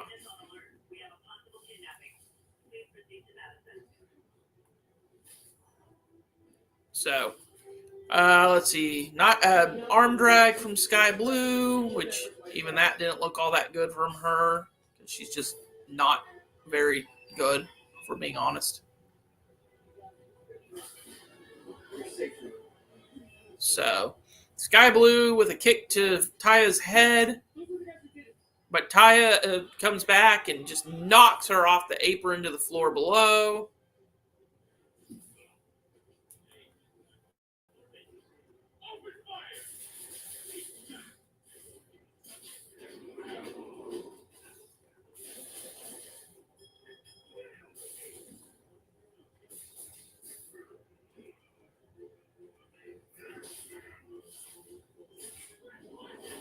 This match is so boring that I'm probably not going to bore y'all with it. She's just too green. And I actually do agree with Jay on this. She is too green. I'm sorry, guys, but she is. She's not ready for this.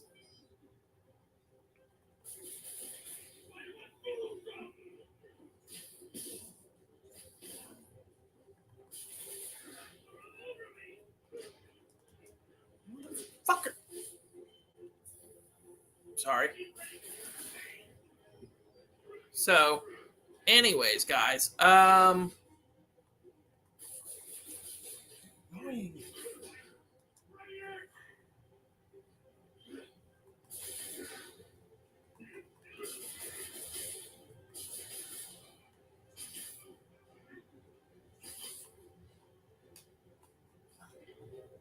picture in picture, so now it's going to be even harder to call a match that was already terrible to begin with.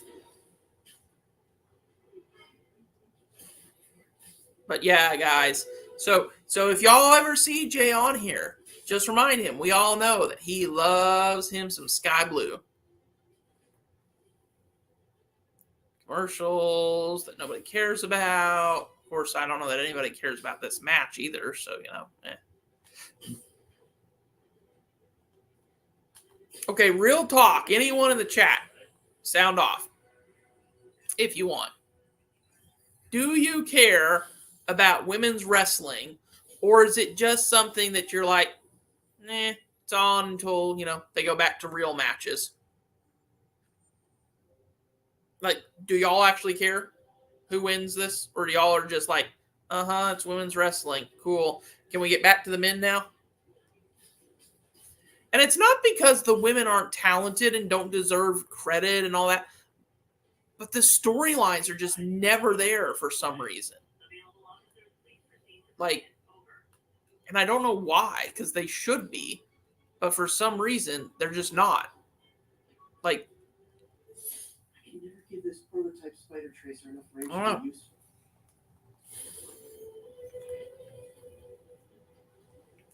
Whoop, whoop, whoop, whoop, whoop, whoop, whoop. Whoop, whoop, whoop, whoop, whoop, deuce. Anyone else ready for Spider-Man 2 to be out? You know, the single greatest game to ever be a game?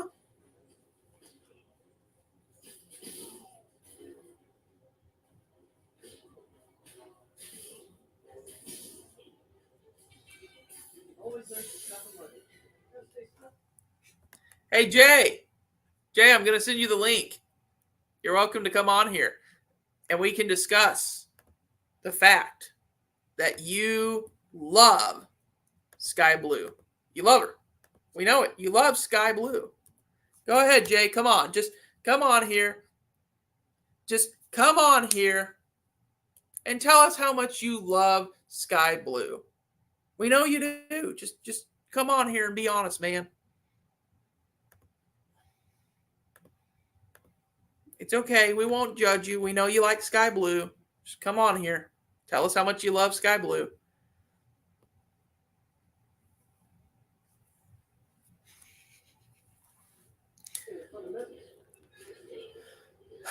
But yeah, I will say if Jay comes on here, then we can actually admit that, yes, this match is terrible. And two, we can also talk about how he loves Sky Blue. Are they going to have Taya Valkyrie lose this match? If Taya Valkyrie loses to Sky Blue, AEW women's division is dead. Like, just dead, because she is not ready to even be competing with Taya Valkyrie, let alone competing and winning against Taya Valkyrie.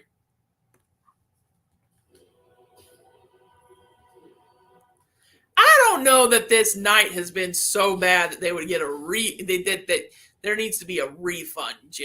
I don't know, man. That this match is not good, but some of the matches tonight have been really good. Freaking Bullet Club Gold put on a great tag team match and managed to make Darius and Baba Lush Martin look good. And, like, to me, that's impressive. To make those two dudes look good.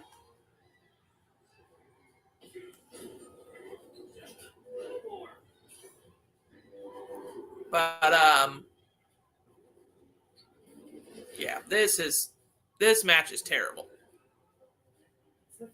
On a scale of 1 to 10, this is a 0.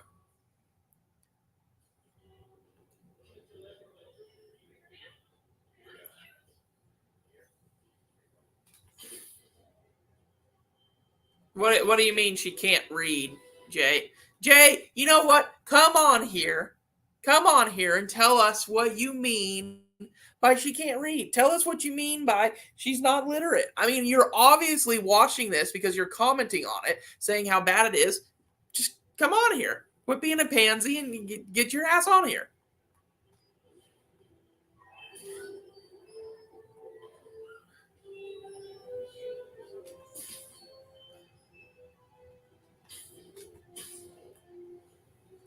Just, come on, man. It's like a Band-Aid. The sooner you get on here, the sooner you can rip it off. Anyways, yeah, this match has been pretty terrible.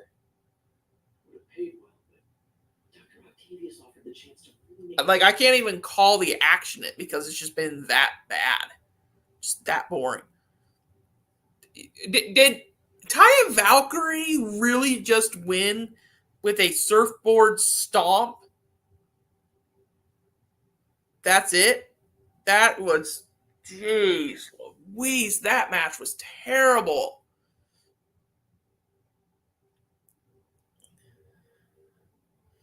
They're saying that was a statement for Taya Valkyrie. It's a statement that you beat someone who is absolutely just not ready for this.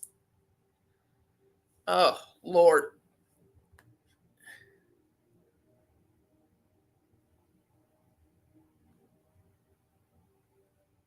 Oh, are you at the actual event, Jay?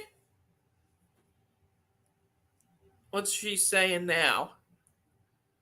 She says, New Jersey, you're worse than I thought, which is true. She says, okay, I kid, but not really. She says, I know things haven't been going her way lately, but what stuck tonight against one of your little homegrown sweethearts, she got the victory.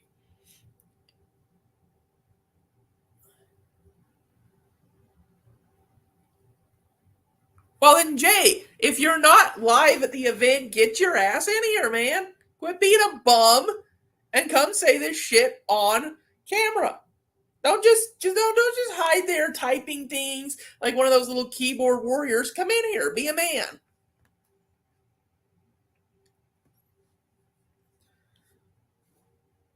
She says she's not on her level. We've done it all. We've beaten them all, so it's not really special. So how about this? This Wednesday in Albany, New York, for the first time ever, La Loca versus DMD. Come play. Yeah. No, Jay, I'm not going to play his video because I'm waiting for your ass to get on here. Actually, you know what? Fine. I'll play mixed video, but get your ass on here. Quit being a pansy. Where is that? Wrestling. Oh my God. Well, Service. Look over Service. There you go, buddy. Wrestling with Service. Anyways, we're getting a recap of Death Before Dishonor. So.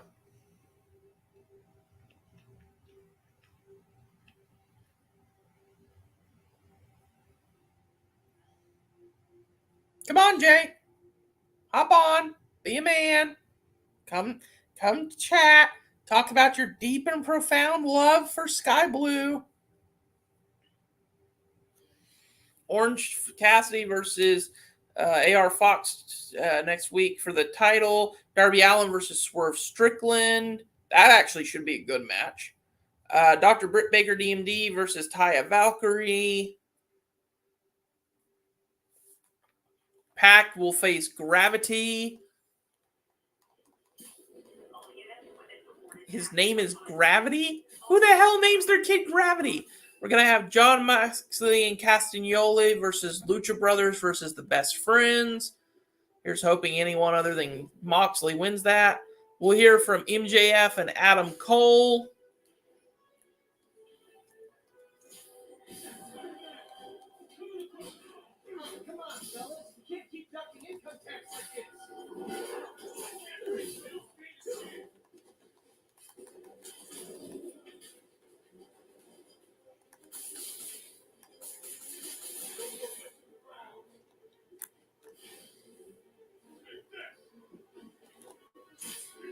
Let's see. Next week on Collision, it'll be Buddy Matthews versus Andrade. We'll have El Hijo del Vikingo, Action Andrade, and Darius Martin versus Juice Robinson and the Guns.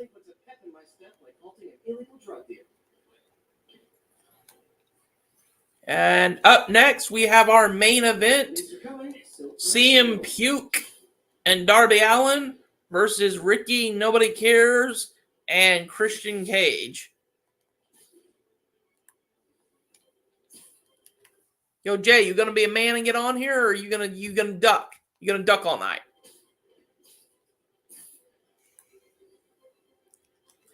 I hope Jay knows that I'm mostly teasing around. Like, if he wants to come on here, he should. But him not coming on here doesn't make him any more or less of a man in our eyes.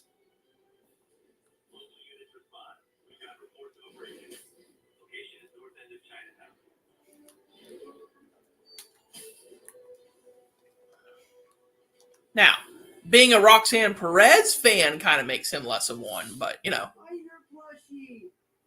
A toy designer made this prototype to get me to license my likeness. Too bad there's no way to get paid without revealing my identity. Okay, cool. Well, that's what's up next. So come on here, Jay.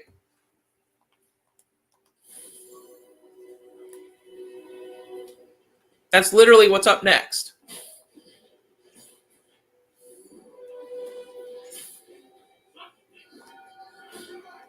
Man, this goes away and suddenly it's amateur hour.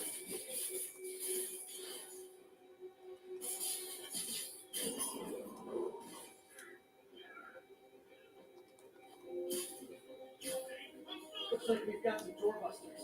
And it's not even Black Friday.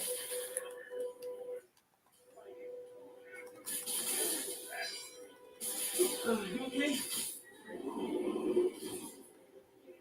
Don't you guys watch horror movies? Splitting up is always a bad idea.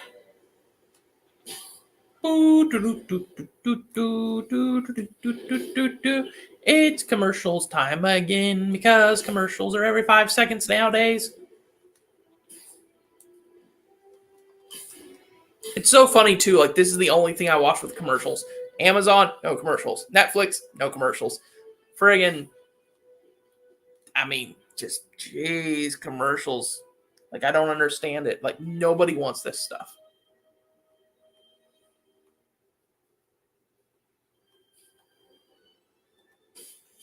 Awesome. Doc could be proud.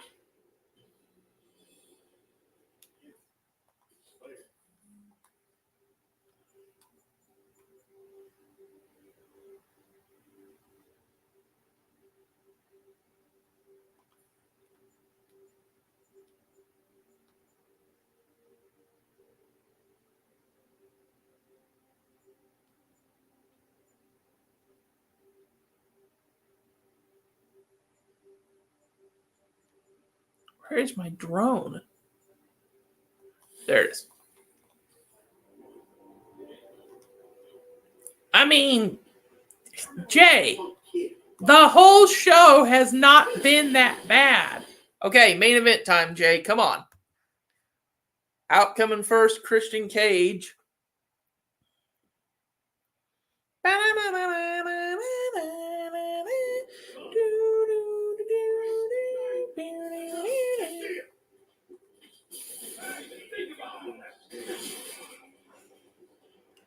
I love how Christian Cage had the best line of the night. What kind of man claims to be a champion without of a title he didn't win? Like, he knew good and well that the crowd was gonna find that funny. Like, that's the kind of heel Christian is, though. He's a good, like, entertaining heel.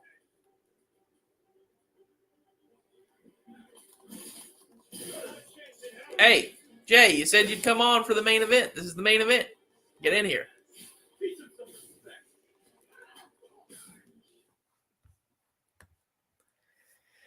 Honestly, at this point, guys, I'm kind of also just wanting someone to help out because, it's hard covering all this by myself.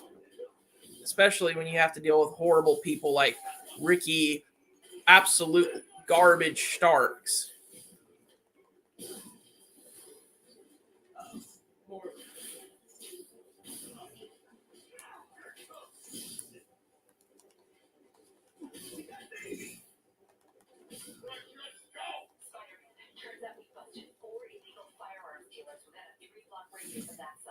Gun run. Let's see what I can do to get down with Fluffy.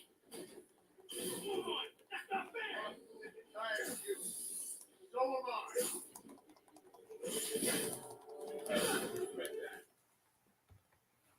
Let's see.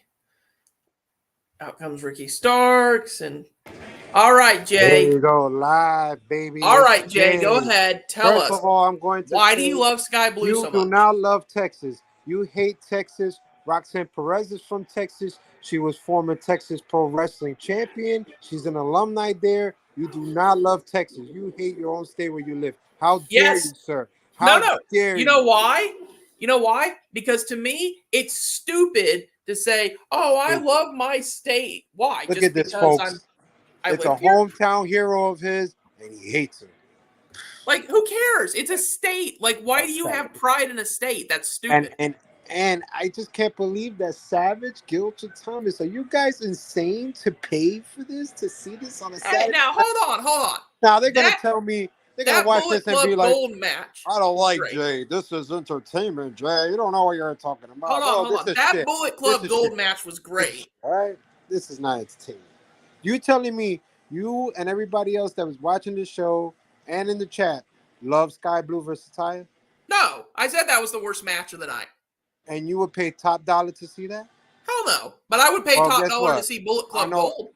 I know 3 people that did, and I feel bad for them. I can't believe it. If I was them, that was a bathroom break right there.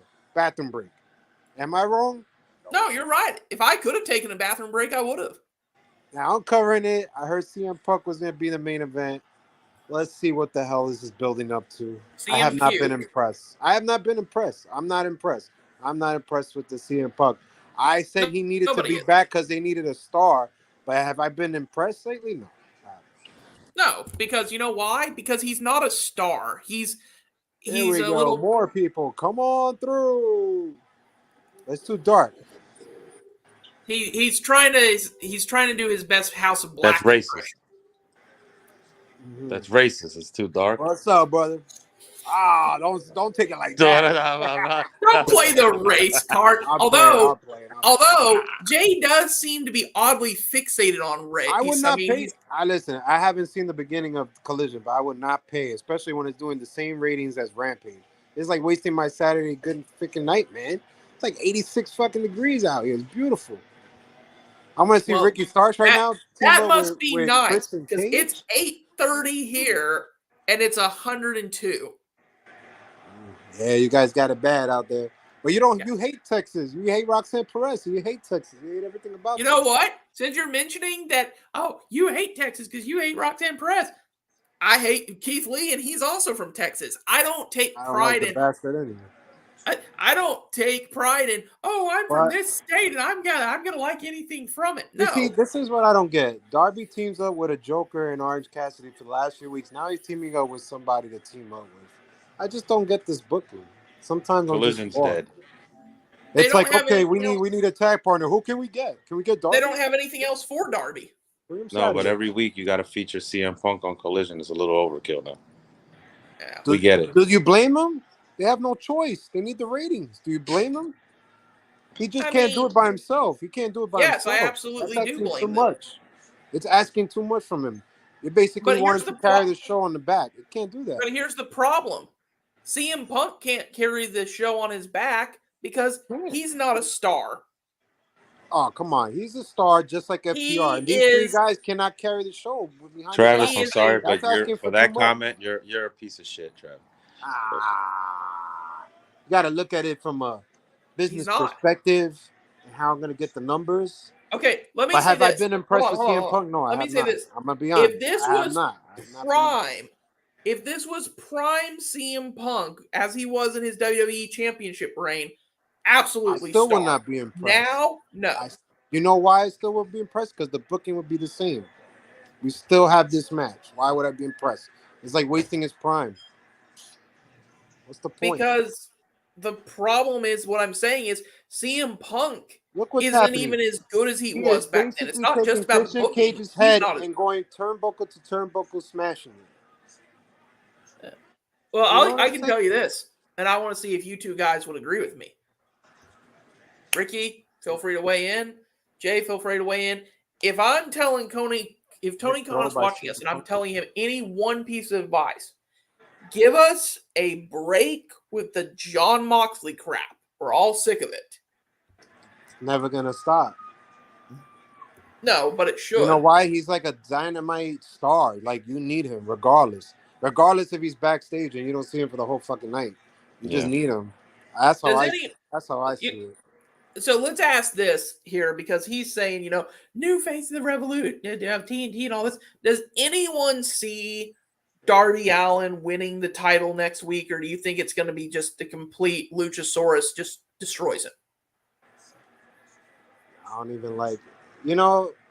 It's so crazy that we talk about, oh, I want to see the TNT belt on this person and this person and this person and this person, and then when it freaking happens, they don't It's really terrible. they don't. Yeah, it's pitiful. There's no storyline to build a TNT match. I think the last storyline I see a TNT built like championship was probably when Cody Rhodes had it. Well, I Right? liked when it was when He had Miro his had it. moments when he had his stories. I like the open challenge. Nowadays, Luchasaurus is having a freaking title defense at Battle of the Belts, which nobody watches. It's like Yeah, crazy. I No I, I storyline build. No storyline build. Let's just book this person to Luchasaurus to squash. I enjoyed when Miro was the TNT champ, but yeah, he was the last really enjoyable one. Of he was course, the only good one. you say the last thing was Cody Rhodes, and I'm gonna get flack from y'all for probably saying this, but to this day, I still think one of the biggest mistakes AEW made was you should have put the title on Lance Archer first, then have Cody win it from him, and that makes Cody a bigger star. Like, I mean, he was already a big star, but still, like, I don't think What putting Sonny it. fucked Kiss Cody should have up been the was that first champ. whole. I love Cody, but what fucked him up was like, oh, let me put myself in a storyline and let me make a stipulation that if I lose, I won't challenge for the championship. I think that was just. It was stupid. That was bad Yeah, writing. that was That just was the only stupid. reason that he did that is because fans would say, "Oh, he's gonna make himself the champ," so he had to make it where it's like, "Okay, I'm not in it to make myself the champ," You and he know, went that here's the far to funny prove it. thing. But you shouldn't I've have You to had go heard to that book far it to like prove. that. someone. Hold on. Someone said this, and this was the funniest thing to me. Like Oh, look at that hesitation. somebody said if they didn't do that, then he like, well, if he doesn't make that stipulation, he just can have challenge after challenge after challenge. He's just gonna be like a new Jeff Jarrett, and like Jeff Jarrett's one of the absolute Still best to fight ever by do it. Punk on starts. Ricky Starks is gonna cost Darby Allin the title next week. You can see it. You can see it happening right here. Ricky Yeah, Starks apparently is a heel again, You know what's and he crazy? I hope it happens because he needs to be working with someone that can really go. And Darby and him will make some good matches. So I think yeah, I yeah, think that's it the could go. setup. That's the setup. That would be probably the best booking for him. Darby versus Ricky Starks I agree. at Wembley. You see what I don't like about it is that it's Wembley, and then like what? 2 weeks later is another pay per view. Like It's what the all in, fuck? then all out, or all out and all in. That's Either way, crazy. have We as you need to want. stop having the pay-per-views just back to back to back. Yeah, it's like what the hell? Well, they're gonna have 12 soon, so It's like if I missed the August, I just catch this September. Like If I'll they know have everything in the next 2 weeks. I'll know the whole shit. if they have 12 pay-per-views, I can guarantee you Look 6 at of this guy. them He's running maybe around the might be ring, watched. wasting freaking no, time. they're doing it where Jericho's for it and everything. He said it'll help the storylines because it'll give people stuff to look forward to instead of waiting 3 months for another pay per view. But I there's the think problem. So now instead of having 3 months to build up a feud, you're going to have 3 weeks.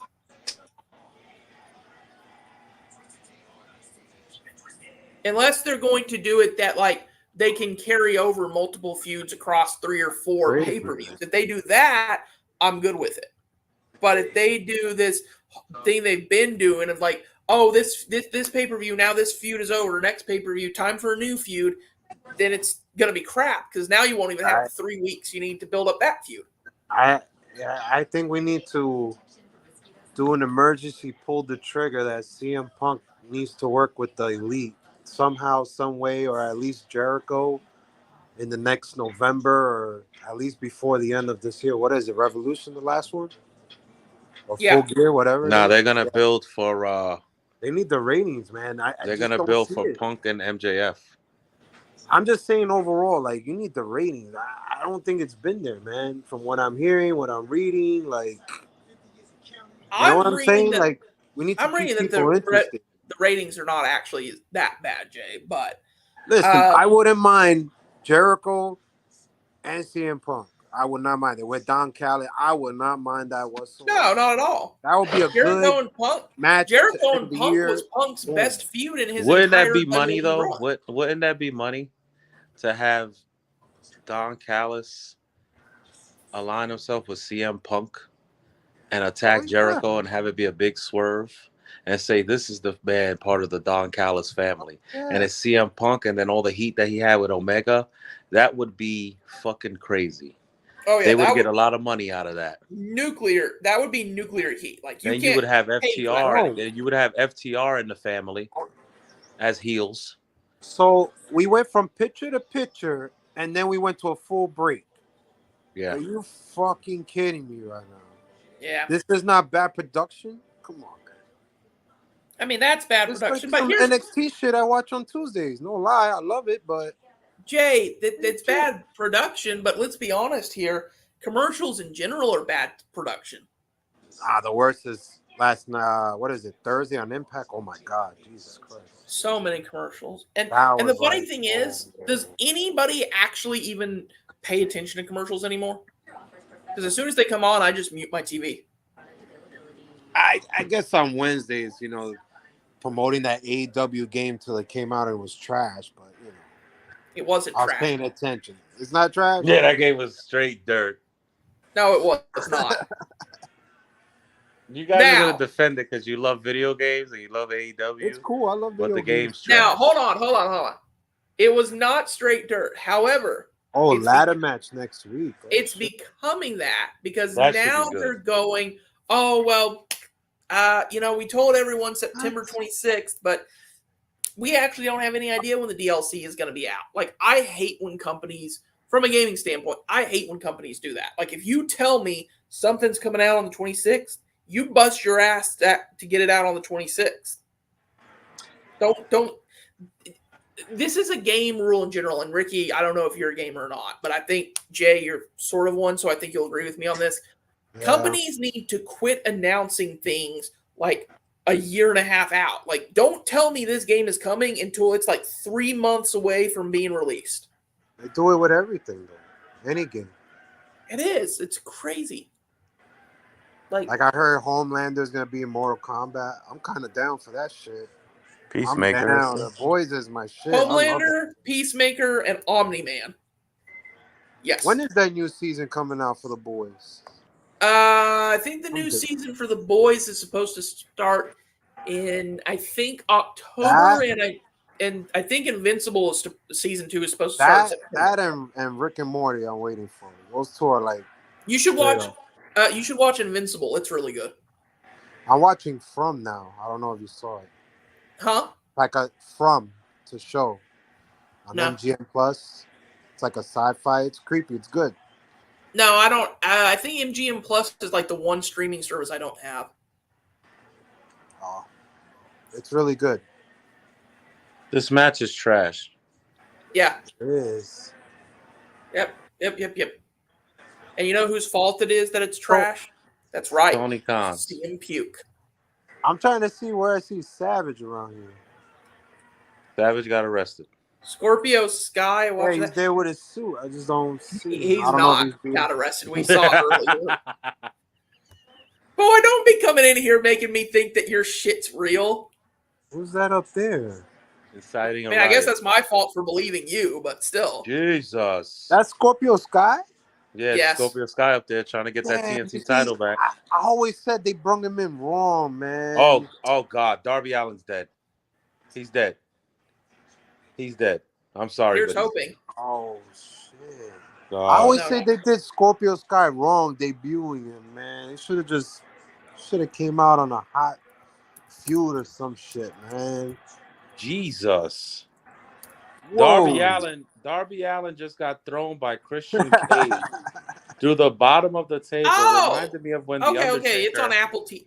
It reminded is me of on- when the Undertaker threw Davari through the table on SmackDown on the bottom.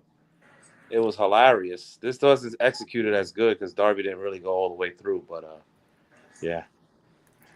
So, From is on Apple TV, so I'll give it a shot.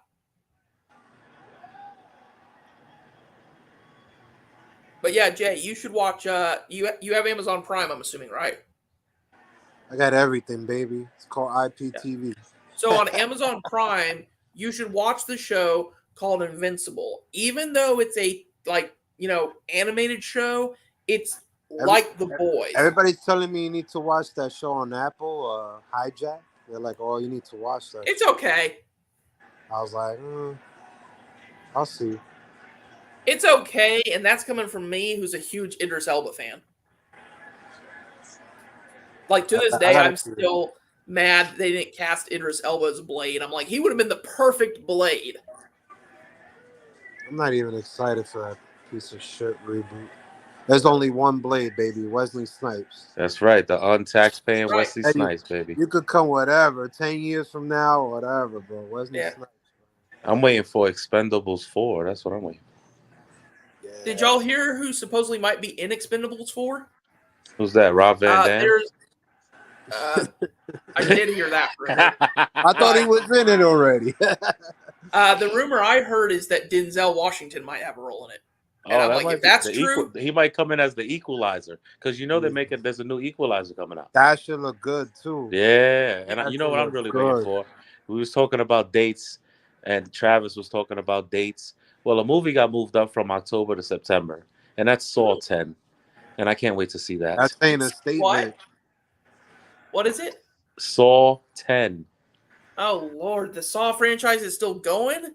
They make it. This movie is based between number 1 and I believe number 2 and number 3, or honestly, number 1 and number 2. It's like I hate the Saw franchise. What's your favorite Saw? All around. I'm gonna. The first 3 are the best ones. Mine was 2, the best out of all. 2. See, I didn't like any of them, but I'll tell you the reason. The reason being Let me give you my reason, though. I didn't like none of them. I love horror movies. To me, Saw is not horror. It's just straight up gore fest. Like, there's no...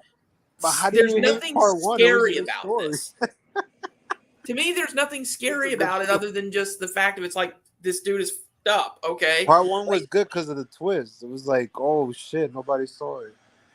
I mean, okay, if I have to pick, I will say this, if I have to pick one, I can't remember, it's been so long since I watched them. Which one was the one that had Donnie Wahlberg in it? Was that 2? That's 2. That was the best one. When his son was in the safe. And he told him, I never forget, he said, your son's in a safe place. And he glanced over at the safe that was next to him. And nobody ever realized that until later on. It was a little Easter egg in the movie. And if he would have just sat there and spoke and talked to him, the safe opened and his son was in there. And they all realized, like, oh, shit. And then everybody was already dead because the game was already played. But this one's supposed to be set in Mexico. So I'll say this.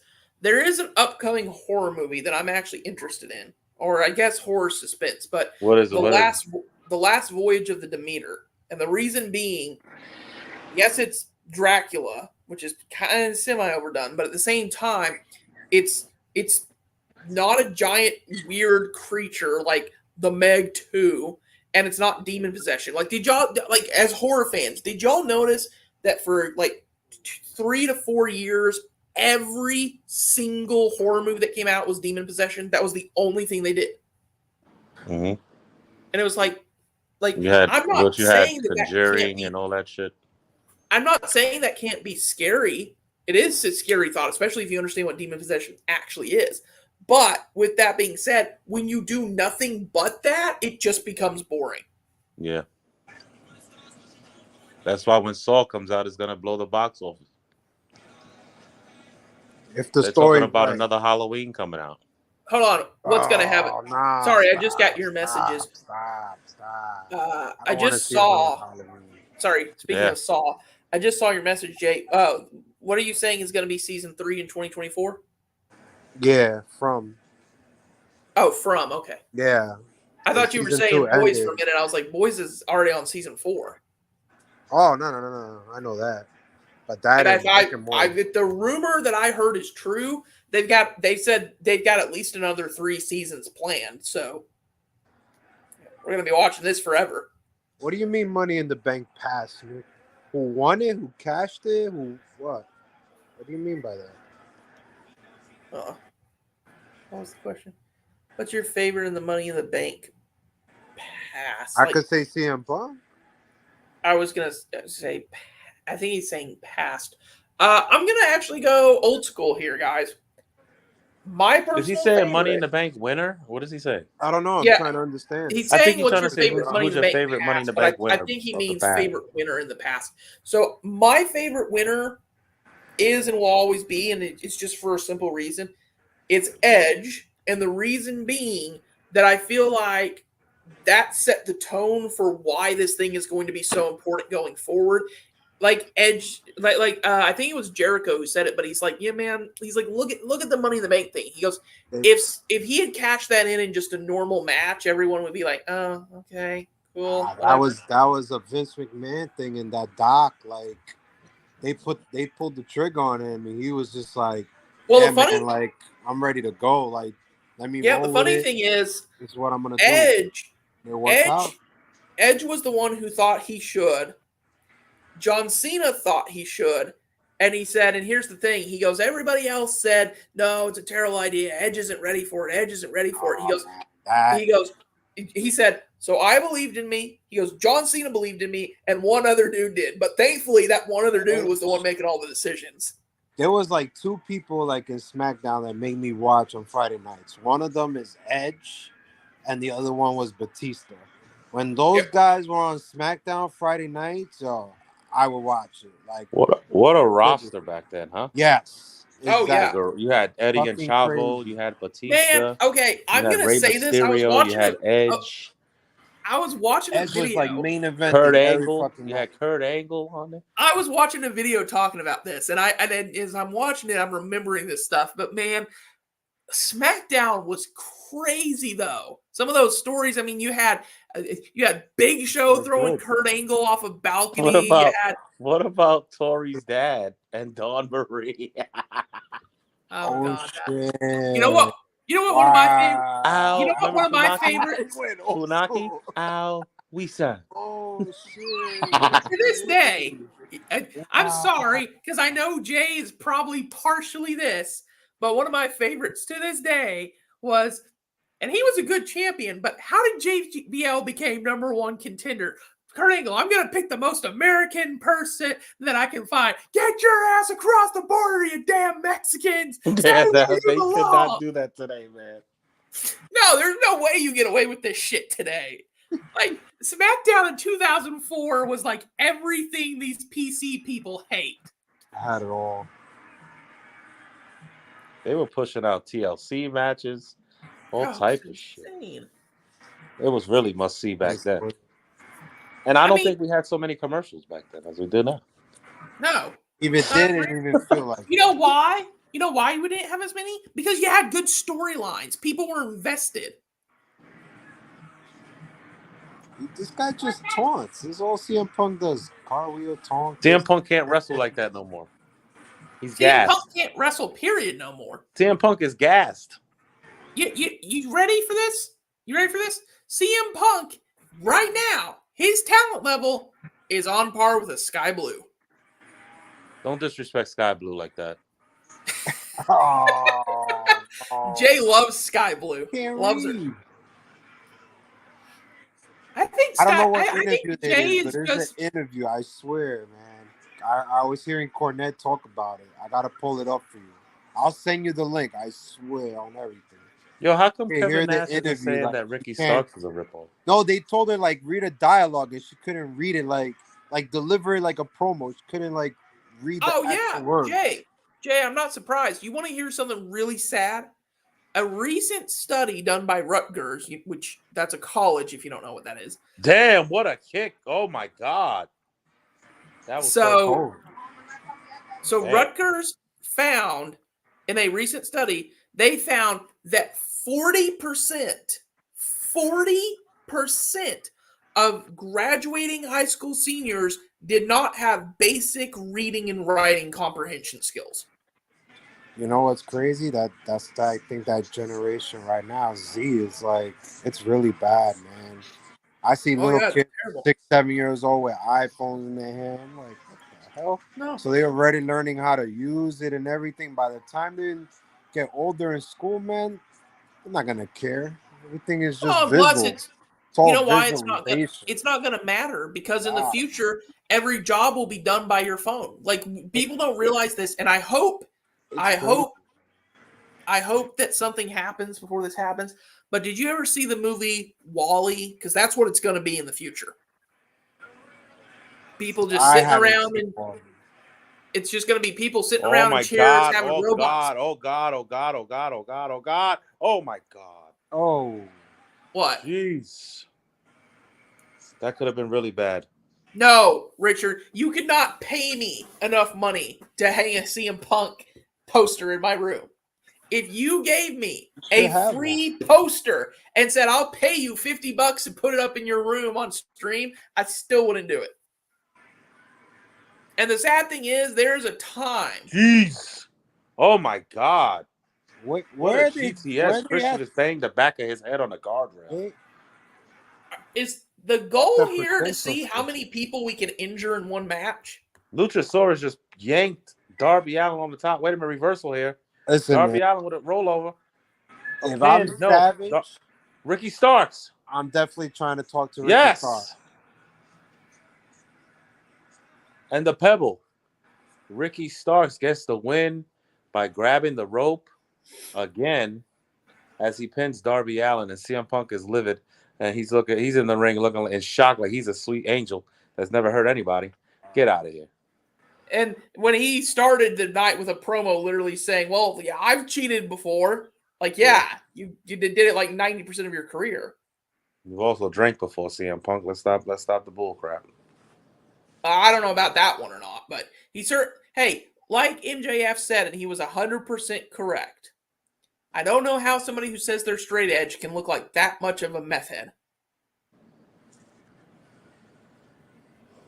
But I think that's a good ending. I like that they're continuing to show that. And I like this because here's what's crazy about this. Ricky Starks is saying that he wins by whatever means necessary, right? Like, the crazy thing is, I don't even see that as a heel move. Like, you win by whatever means necessary. Isn't that just what anybody should do? Yeah. But I know one thing. We got a ladder match for Andrade El Idolo's mask next week. And, mask? yeah. For the mask. This is incredible. Who do you think's God. winning that, Ricky?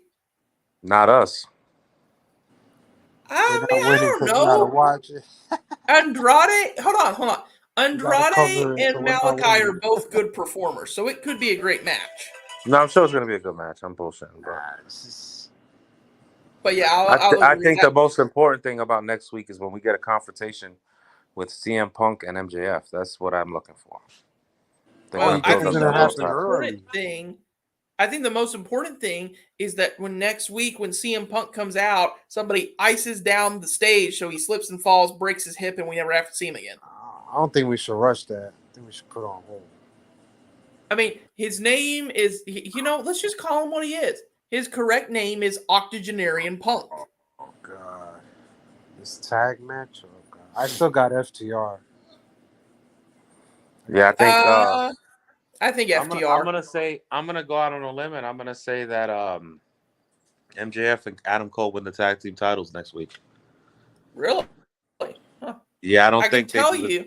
I don't think they do a turn yet. I think, or You what you can think happen BK is was shit on FTR that fast? I think Roderick they'll get the titles back. I think Roderick Strong is gonna have something to do with this because Could be. Roderick Strong is the wild card here because what are they gonna do? I think you're gonna get a feud with Adam Cole and Roderick. I'll say this. Would have been nice if Kyle came back and interfered. You know what? I'll say this. Nobody's taking this thought into account, but I wouldn't mind it. So I'll see what y'all guys think. Everyone's assuming MJF going to turn on Adam Cole. Why has nobody entertained the idea of what if Adam Cole turns on MJF? I think it was just a filler. I said it from the beginning. I never liked the pairing. I never liked the comedy shit. I told you how I felt about it. It I was told you, entertaining. listen, I thought it was shit the first time. Then they made some improvement the second time, and then they went back to shit the last time. So I I think. just Look, don't for get it. me, Why listen? Why do all this when you know they're gonna go at it one more time? Why do all this? Why? It's just filling in the gaps. I I think think his somebody said run is lackluster. somebody said today they Sorry. really do think that this is going to be a double turn. They think Cole's going to turn heel and MJF's going to turn face. I MJF think that's a is terrible idea. fucking awesome. It's not his fault. It's basically the booking. Oh And the yeah. booking of how they booking the champ. I'm not even talking about the man. Not even talking about Cole. I'm talking about the belt. The way they're booking the belt, it's a joke. Did you They're watch not booking. the press conference after Forbidden Door 2? I tried to get it, but I couldn't get a link. MJF basically came out. He's like, okay, look, I beat Danielson. I beat Moxley. I beat Cole. I beat this. What he goes, well, who was I fighting tonight? And he's like Hiroshi Tanahashi. Yeah, whatever that loser's name. Typical MJF stuff. But he goes, but at some point, when am I going to start getting real competition? And in the back of my mind, I was like, as soon as you go to WWE. I think the next Forbidden Door has to be better than this one, but they have to eliminate these wrestlers that are legends that are past their primes. I think they gotta get rid of a lot of them, including Tanahashi. I'm sorry, he's a legend, but it's you gotta let him go. You need to Okay, bring some new can I throw blood. in Well, one? what would I bring? Was it Tunga? I'll bring Look, Tunga. I'll I'm a new. bring Dave Finley Jr. I'll bring Okada Hi, again. Jeff. You know what I'm saying? There's a Uh, lot of new blood. hold on. Look.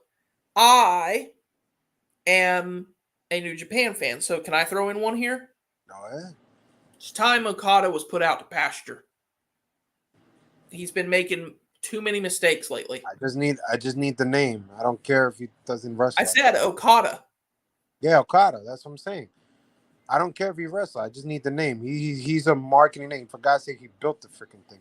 So I Oh yeah, definitely he's need a him on the legend, no show. question. But He is. I don't need the other guys that are slapping and strong style, and I Okada don't need them. is the John Cena of New Japan wrestling. Great for Exactly. marketing, but time You to need him. be done in the ring. Yeah, it's done in the ring, but you need him for the marketing. So I need Right. him. I need Dave Finley. I need Tonga. I need all these Well, guys. what's really sad, and I don't know who's telling him these lies, but I saw this in an interview the other day. Somebody said something along the lines What's of up, that. Jeff? Said something along the What's up, lines of brother? said something along the lines of that. And the guy and Okada goes, "What do you mean? Why would I?" He goes, "Why would I retire? I'm still just as good in the ring as I was 10 years ago." And I'm like, "No, you're not." Like Nah. some of these people really legitimately think they're still as good as they were in their And prime. Finley is getting better. He's progressing. I've Oh been yeah, watching David little Finley's great. snippets. He's progressing. I'm telling you, he's on No, top. not a 10. It was an 8 maybe. I don't know, man. I have I to don't take know, Mick. I didn't I'll see the say this. first hour, so I can't rate this. I I'll can't. say this. But I didn't like the main event. Let's say this. Let's just say this. Let's say the show, let's just theorize. I'm not saying it is, but let's just, for the sake of this argument, say the show is a 10, right? You have to take off 2 points just for the Sky Blue match. Listen, I'm not gonna appreciate someone that can't read, so you No. know, I'm just not. No offense to her, She can't read. She can't but deliver a I promo. She's feel not good in the ring. I'm gonna be serious about her. All jokes aside, I really felt they had a big opportunity to build depth into her character. I thought it was a big hit in the tournament. I was seeing it. She was winning. I was believing it. I thought it was working with the crowd. And what happens is you make a loss, and that performance that she put out against Soho was really not impressive. Didn't have anybody on their feet. I think we all saw it. And from then on, I didn't even catch the full match. I just caught a little snippet. I turned you on, and I caught this match, and I'm telling you, I was not impressed. You know, I'm gonna say I this. was not impressed. I'm gonna say this, and I'm probably gonna get some flack, but I'm gonna be honest with you here. She can't read. She can't deliver a promo. She cannot compete in the ring. Who is she sleeping with? It must be somebody high up in the company. She's with I think one of your Aussie friends that you freaking love, Will Ospreay and his fucking goons. What? No. Yeah, I think she's with one of the Aussie Open guys. You know, the Ring of Honor champs, whatever. Who are we talking about? Sky Blue? Yeah, I think she's with one of those Aussie fucks. Hey, the Aussies are awesome. That's your team. That ain't my team. Am I wrong? I'm looking up. Ooh, is Jay wrong? Is Jay right? Who knows?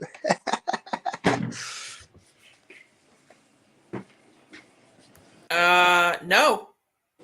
Ah, Jay's wrong. Oh wait, hold on. You Wait, might not be. Jay's right. Jay's right. Maybe. Hold on. Give me a second here. Jay, you're right. She's one of those Aussie fucks. Oh, you're right. She is. Yeah, she's dating Martin Davis. She what? The There you reason go. why I was confused was, and I thought this was the truth. She was with Darius Martin, but they broke up. So that's why I was like, she's with Darius I Martin. was all over. Yeah, we just saw Darby Allin. Okay, Jeff Swanson. Now back up. Hold on. I don't know if I'd agree with Sky Blue is ugly. Her looks might be the one thing she has going for her. Yeah. But is it worth It's certainly not talent. Oh. It's not talent. It's not her reading and writing ability. It's not worth watching, you know. It is what it is. If now, all jokes aside, now that the show is officially over about 8 minutes ago, if I was freaking Savage right now, I would be on that fucking phone, excuse my French, and hitting up Ricky Starks. Great match, brother. Hey, I'm here. I'm in the building. What's up? What She is wound up? up being an ass. Probably is getting injured in the bed, but I would definitely haunt Ricky Starks right now. I'm telling you, Travis. If he does not harass the man right now, big miss. This is like your moment to like get that close to TK. Like, yo, I'm Savage. I could cut promo for your face. All intensity, his face is like, You know what? Here's what we should do. Here's what we should do. We're assholes on this channel. So you know what we should do? Tony. Here's an idea. Hire Savage. Okay, why? And just remember, we're assholes. We just sit there for a minute, right? Listen. With him managing If I Sky was Blue. TK, I don't need Savage near the building, right? But check this out. I would hire him though for all the social media platforms because Savage will kill it, and he will just get paid. And from then on, I feel like that will lead him more into the door. Oh, Jeff Swanson, you lose that bet. Sky Blue was born, raised Chicago, Illinois. Oh, tough area. Hey, you know what? I stand by what I said. CM Punk currently has the same talent level as Sky Blue, and they're both from the same city, so that makes a lot of sense. Chicagoans can't wrestle. Here, you heard it here on Savage. You know, not for nothing. I just think it's hard for me to go to an AEW show. I can't. You know, Savage told me about this show months, and No. he's like, "Yeah, you want to go? Yo, new show, CM Punk." And I was like, "Yeah, but what else? Like, if the tickets I'm gonna are go to free, Jersey like for Drive me, to go I can tell you 3 watch people Punk? I'd want to meet off the top of my head. I would want to meet Andrade, Buddy Matthews, and I wouldn't mind meeting. I wouldn't mind meeting Christian. I hear he's a really nice dude. But I wouldn't, travel. I would just let them come to me. You know what I mean? Not gonna drive to Jersey. Okay. They should just be giving me, they should just be signing autographs in my house while I'm doing my laundry. Yeah, I think I think this week is Eric Bischoff in Queens. I'm thinking about going. You should. I need something from him. I need to get something like a figure. I need to to look it up. I need to look it Oh up. man, if Savage covers that one, man, I've got a lot I of thought he was questions. coming to show live tonight. Huh? I thought he was coming to show live, and then I just see you by yourself. I was like, what the hell? Where's Savage? I mean, he was in attendance. He might be on here in a minute or two now that it's over. Maybe he's probably watching it like, look at Jay talking shit. Yeah, man. Jay talks a lot of shit. This show was awesome. Yeah, right. This show was decent. It's at 7.58. I wouldn't go any higher Listen, than that. I didn't see the first hour, but if I saw the last one, I definitely don't need to see the first. Man, if nothing else, as weird as it's going to sound, the Darius Martin and Action Andrade match against the Bullet Club Gold, that was a really good match. But Listen, then again, I love the ladder match idea for next week, but listen to what I don't love. It's for a fucking mask. it's because of what the That's mask it. represents. Enough said. No, it's because of what the mask represents. This Think is of what it, the storyline for Andrade has become. A mediocre joke. but Seriously. look. Hold on. It's not just Fucking mask. it's not about the mask. No, it's not. Just like Luchadors here we go. owe allegiance to the mask. So if Malachi wins and he has the mask and he can now tell Andrade, now you're part of House of Black. This fucking story everywhere.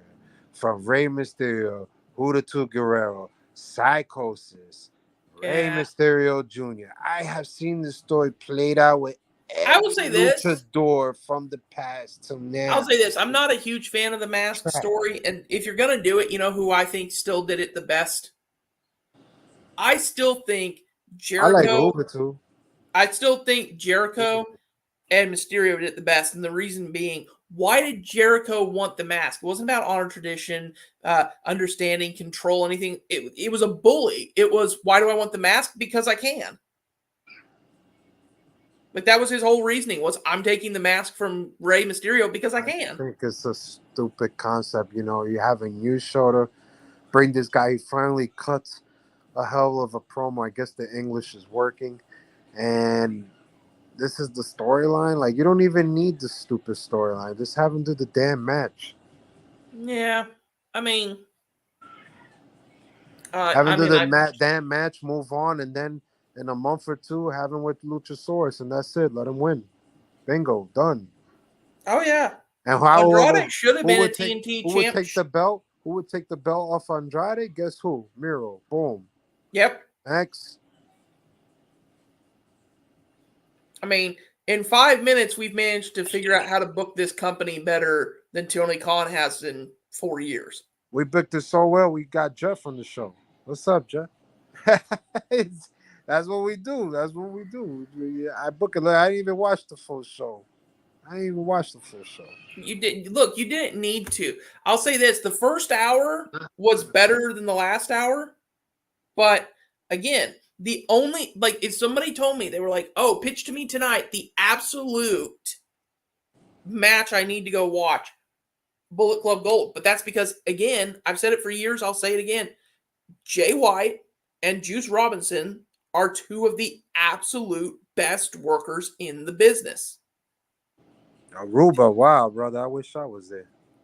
Did you see that match they had with FTR? I don't even like FTR. And by the end of that match, I was chanting for both teams. And I don't like FTR. I'm not an FTR fan like some people. A lot of people are saying, oh, man, they shouldn't do this match. It's free TV, yada, yada, yada. Listen, if you nitwits think of that, you have to pay attention. This show desperately needs ratings. And there's nothing, and I don't want to hear anybody give shit if it don't work out a year or two from now. I don't want to hear anybody give shit. They had no competition right now. There's no competition for them to not get the ratings that they want. Mm-mm. And they're not even hitting above 600,000 or 700,000. What is that telling you? And now people want to be like, oh, CM Punk, he has the ego problem. Blah, blah, blah. Or they could say the Bucks and the Elite, they got ego problems. It's not even that. It's just, what's there? I'll say That this: show was to develop stars, when you and they're look not at who's taking on advantage of it. when you look at who's consistently on Collision and who's consistently on Dynamite, I'd actually rather watch Collision.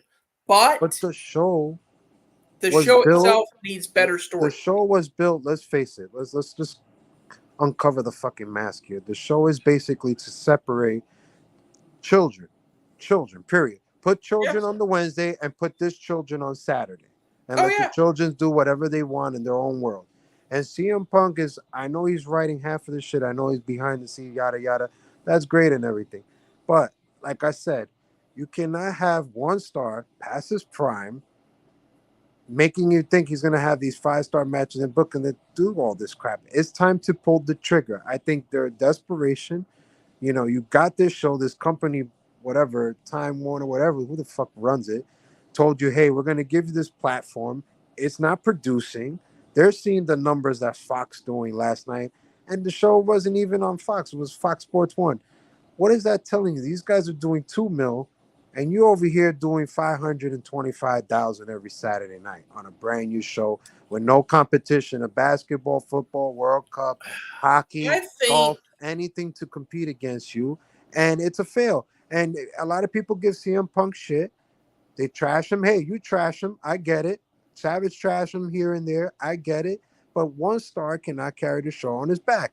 3 stars cannot carry the show. Jay White, Juice Robinson, all these guys cannot carry the show on their back. You just can't. You just uncover the fucking mask. I say, you want to make this show a reality? Okay, have it on Friday nights. Get rid of Rampage. Get rid of it. Have it on Friday and have it compete with SmackDown. oh What's yeah. it gonna hurt you? It I doesn't said hurt you all for along nothing. they should get rid of Rampage and have this replace it. It's doing the same numbers. If you don't know what I'm talking about, I hear it. I hear it on podcasts. I don't I know if you looked it up. follow. I don't know if you follow Conan and Disco Inferno and Keeping It 100, but Mhm. I hear those guys, and these guys talk about the ratings, and these guys are doing 500,000. It's that easy. It's that simple. I mean, I It's looked it it's up. It's there. actually a little bit more than that. Now, It's now, now, am I gonna believe him? Yeah, I'm gonna believe him. They're fucking stars, this and that. I'm gonna take the word for it if they're talking about it. And they're saying the same thing. Like, hey, what is this show supposed? They're saying they were basically saying the argument.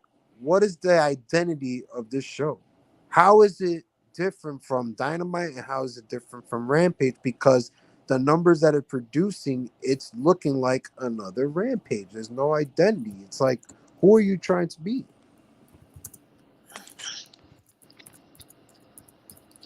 do you know? Okay.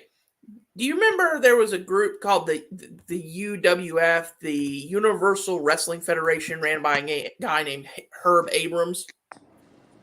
Okay. Okay. It launched, and they were saying,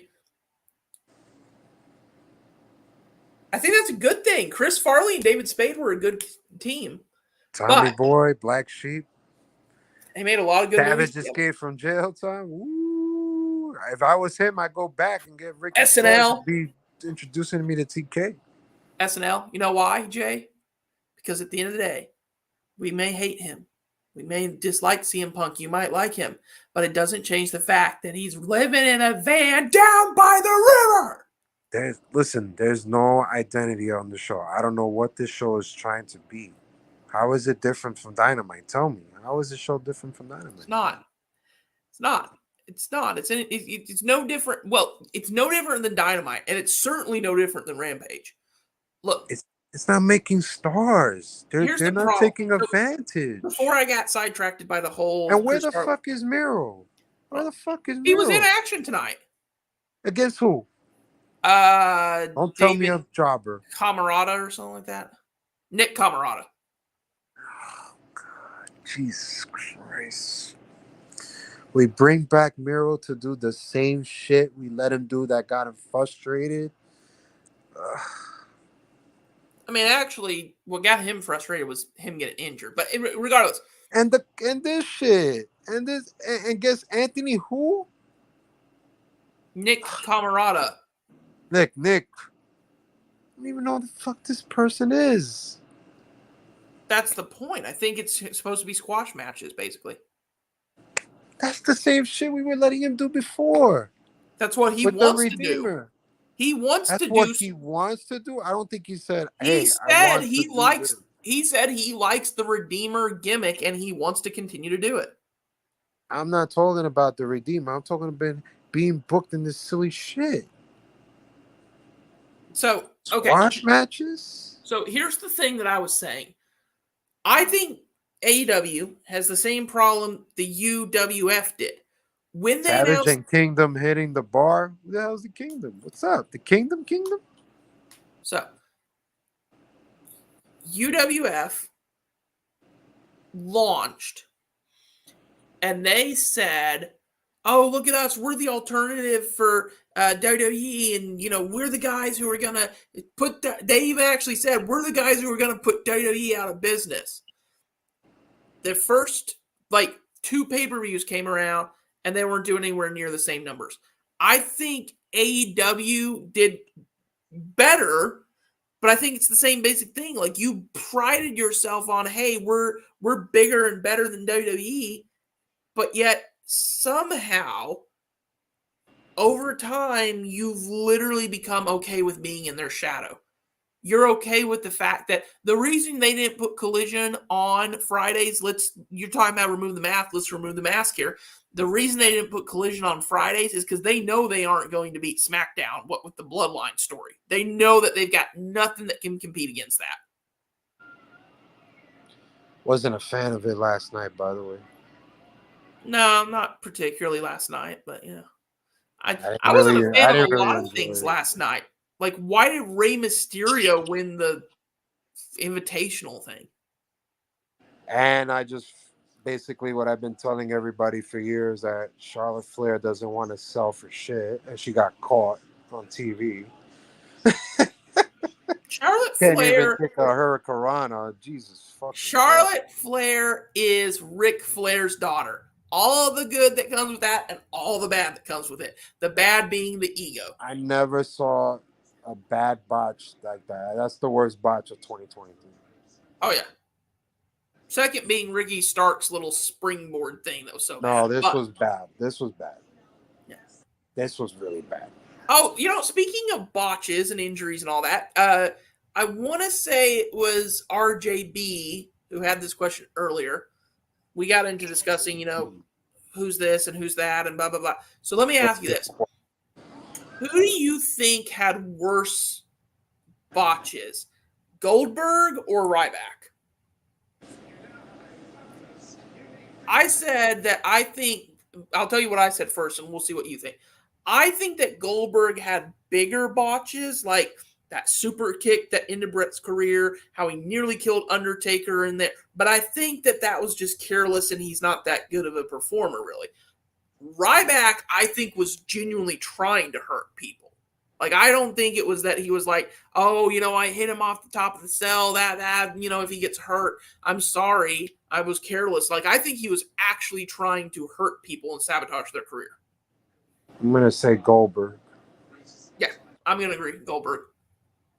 You go back, you watch that. I know what you're talking about, Ryback, but that was only one person complaining. I haven't really heard anybody else, so... Yeah, and when it's only one person, that makes me think it was personal. Right. But that guy's he's a fucking lunatic. I'll tell you that. Oh, absolutely. Fucking mind. I don't know what the hell him and Booker T got going, but he lost his fucking mind. And he's a bitch. He's insane, certifiably insane. Booker T called you out, and you want to stipulate you want to get paid and shit. The fuck.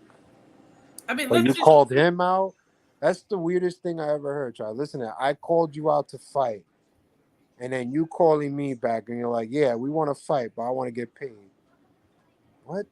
I mean, I kind of understand that I want to get paid part, like, but at the same time, oh, he's fucking broke. I mean, but at the same time, this is a legend with Booker T. You're gonna draw, so like you're gonna get Booker paid. Booker T wants to fight. He doesn't want to fucking fight for like, yeah, this is a fucking entertainment. Like, let's fight. That's what he. But he called them out. That's what I'm saying. If you call me out a fight, yo, I want to fight you, Jay, and then I come back and like, well, let's fight, but I'm only gonna fight if I get paid. You know what I mean? Like, He's. what are we doing over here? I've said it before. I'll say it again. I don't care if he's watching me. I'll say it to his face. I'll then go through a table, but I'll say it to his face. Ryback is, in my opinion, a scumbag. I really and truly do believe that he cared nothing about the business. He was like, this is a business. I can beat people up and get paid to do it.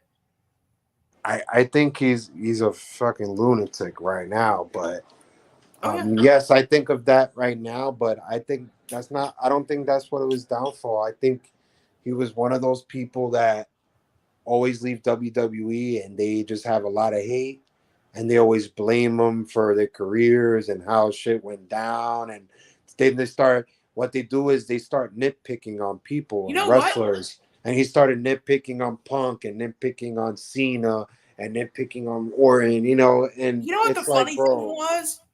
When it's too when much. when I remember thinking this in the back of my mind, okay?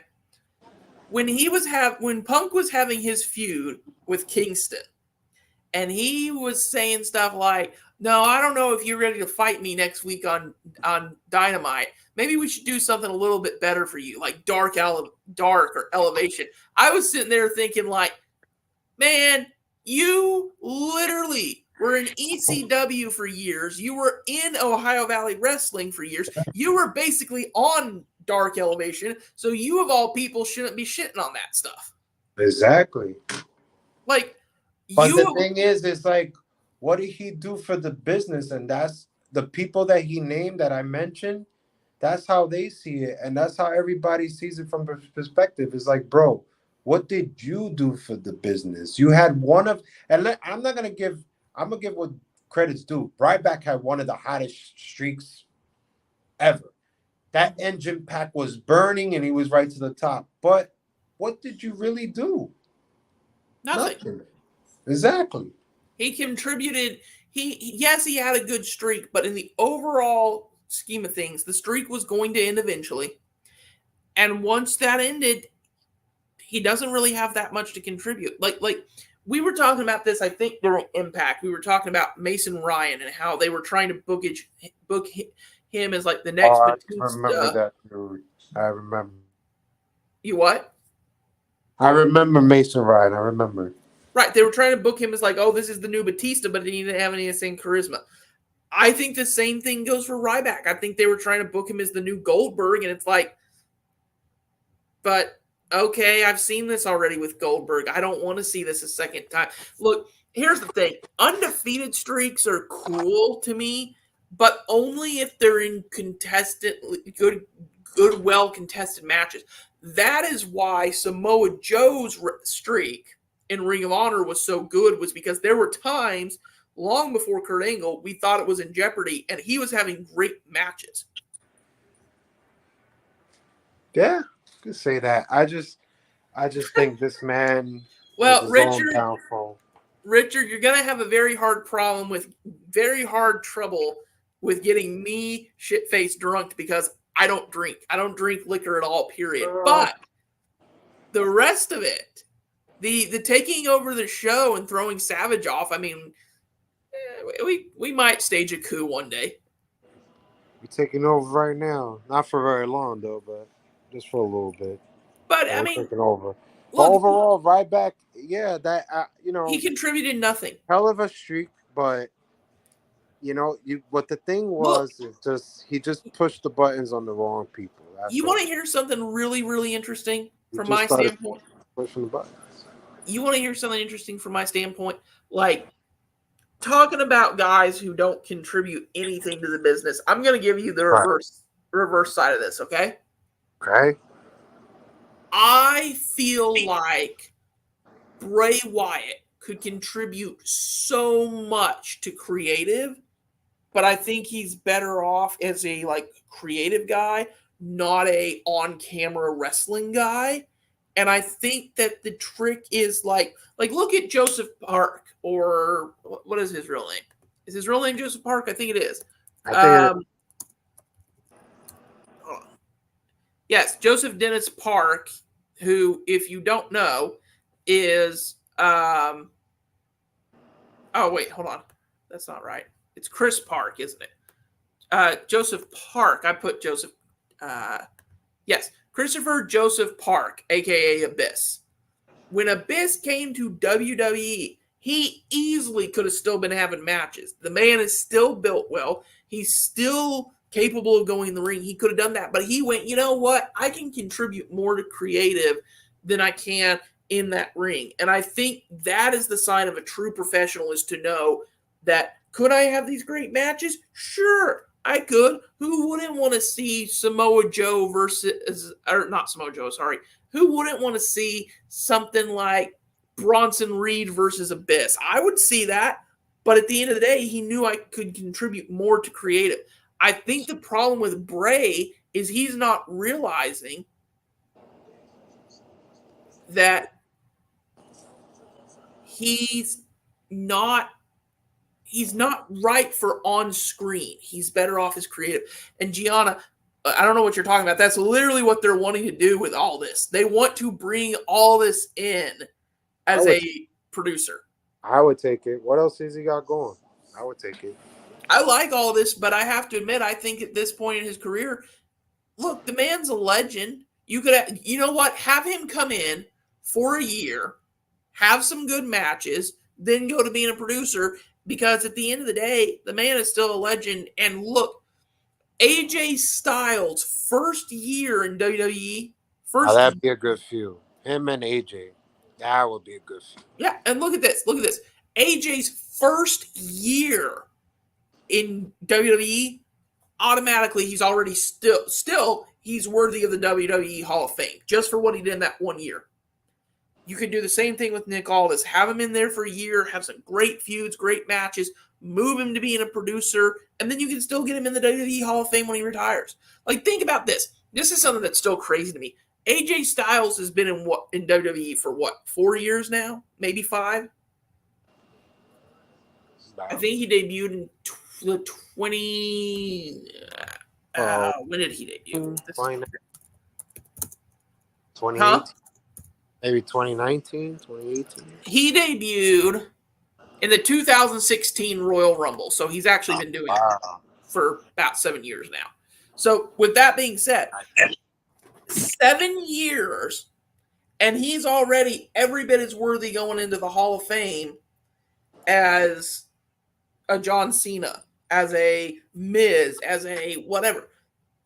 The thing is, the quality of going into the Hall of Fame, to me, it's not based on how many years you can do it, but how many good matches you can have in that time span. So if you give me a year of consistently great matches, I'm like, fine, put the dude in the Hall of Fame. What are you talking about? I don't know if you meant the dancing. Was it the dancing that you mean that Ricky Starks did? Yeah, he did kind of box that. Which one is it again? Am I supposed to do my right hand or my left hand? It's pretty much, I told you, Ricky Starks got to go to NXT. It's pretty much over. Yeah, Ricky Starks is, and he will be the biggest NXT star they had. If he goes to NXT, I don't see him ever going. There was one star in NXT that me and Savage said, and I said, this guy is like the next big thing. Big, rough, muscular black guy. I don't know what his name was, but damn, like that guy, we only saw him that one time, and then we never saw him again. It was like off TV. I was like, where the hell is he? Was a beast. Had the look and everything. I gotta go find his name. It's crazy. Hopefully he's not another Ryback. Or worse. Listen, you know what Ryback was? Like I said, he just pushed the button, Look, I don't like Ryback, but you know who I actually do feel bad. You know what they called him, right? You remember Ryback's career or nah, not really? Do you remember the rise, like, how he came up, with the tough enough crap and shit? Mm-hmm. And you remember his downfall, right? Like how he shit started to. All right, so who do you blame? Who do you think? I think this downfall. Damn, there's a lot too. Are we talking about the downfall of Ryback? Yeah, I think his Ryback. downfall. Yeah, was. I What blame was it? Ryback. Ryback was known backstage for I think his being. downfall was when he had the match with Mark Henry. Look, here's the thing. Ryback was known as being a problem backstage, and unlike Tony Khan, where they just go, "Oh well, whatever." Vince goes, "Look, you're going to be a problem But, backstage. We can't continue to have you here." but check this out. Wouldn't it make sense that the downfall started when he was feuding with Mark Henry? Yes. I think 100 times% more than the what is it when he turned heel and then they turn him heel against Cena. Mm-hmm. I think Mark Henry, bro. I think Mark Henry is very loved back. I think he just said, "Yo, this guy is dangerous. This guy can't do this." I don't even think he picked him up. Right? He couldn't pick him up. I gotta look that up, man. I gotta remember. I Do don't you even know? think he picked him Did up. you see? This is and look, not often do I disagree. Not often do I agree with Cena, right? But there's a match with that Cena had against Mason Ryan. And you can hear him at one point. He goes out. And remember, this was back when JBL was one of the commentators. He goes out, he grabs the hat, and he's like, "This kid is not ready." Like, you don't think that John Cena's name carries weight? Like, they dropped Mason Ryan like 2 weeks later. I think well his holds a lot of weight. I think Mark Henry holds weight. I think Jericho said some things too. You know, when they had that bullshit feud, I was like, what? I was like, why is Jericho fighting Ryback? I was like, what the fuck? Oh man, That how was about this one? bad. Man, to this day, He got like murdered. somebody asked me this. They said, "Do you Jericho think that?" murdered Ryback. Somebody Seriously. said this yesterday. They said, "Do you think Jericho and Lesnar will ever squash their beef?" And I'm like, "No, never. No. You got to But hire." Jericho, like, he murdered Ryback on the mic. Like, there was like, I was like, why? I was like, all right. That You, basically told you it was over for Ryback. Like, oh, it's over. yeah, yeah. I agree with you, Sneevages. I'm You sorry. see, I get that. I get that. But I just think that feud because then I think it was he lost the WrestleMania match, and I think that was like a sign like it's over. Because then he went heel trying to go over Cena, and there was no momentum there. And then I think he feuded with Jericho. Then he probably feuded with someone else than Jericho. But yeah, I don't know, man. I think you could say CM Punk. I would agree 100% with that. I just feel like I'm just thinking of it more like the big name. Like, yeah, I get it, CM Punk, but was he loved behind the scenes with McMahon? No. Who's really loved is Mark Henry, and if he's gonna listen between Punk and Henry, I think he's gonna listen more to Henry than Punk. Punk, Like Vince, Henry. hey Vince, you know what? Yeah, that's what I'm saying. That's why I said, hey Vince, this guy, he's not ready, he's not a good worker, he's a little unsafe. Compared to listening to somebody like CM Punk, like Vince is not gonna listen. Like he'll hear it, but he won't listen. Like, oh yeah, okay.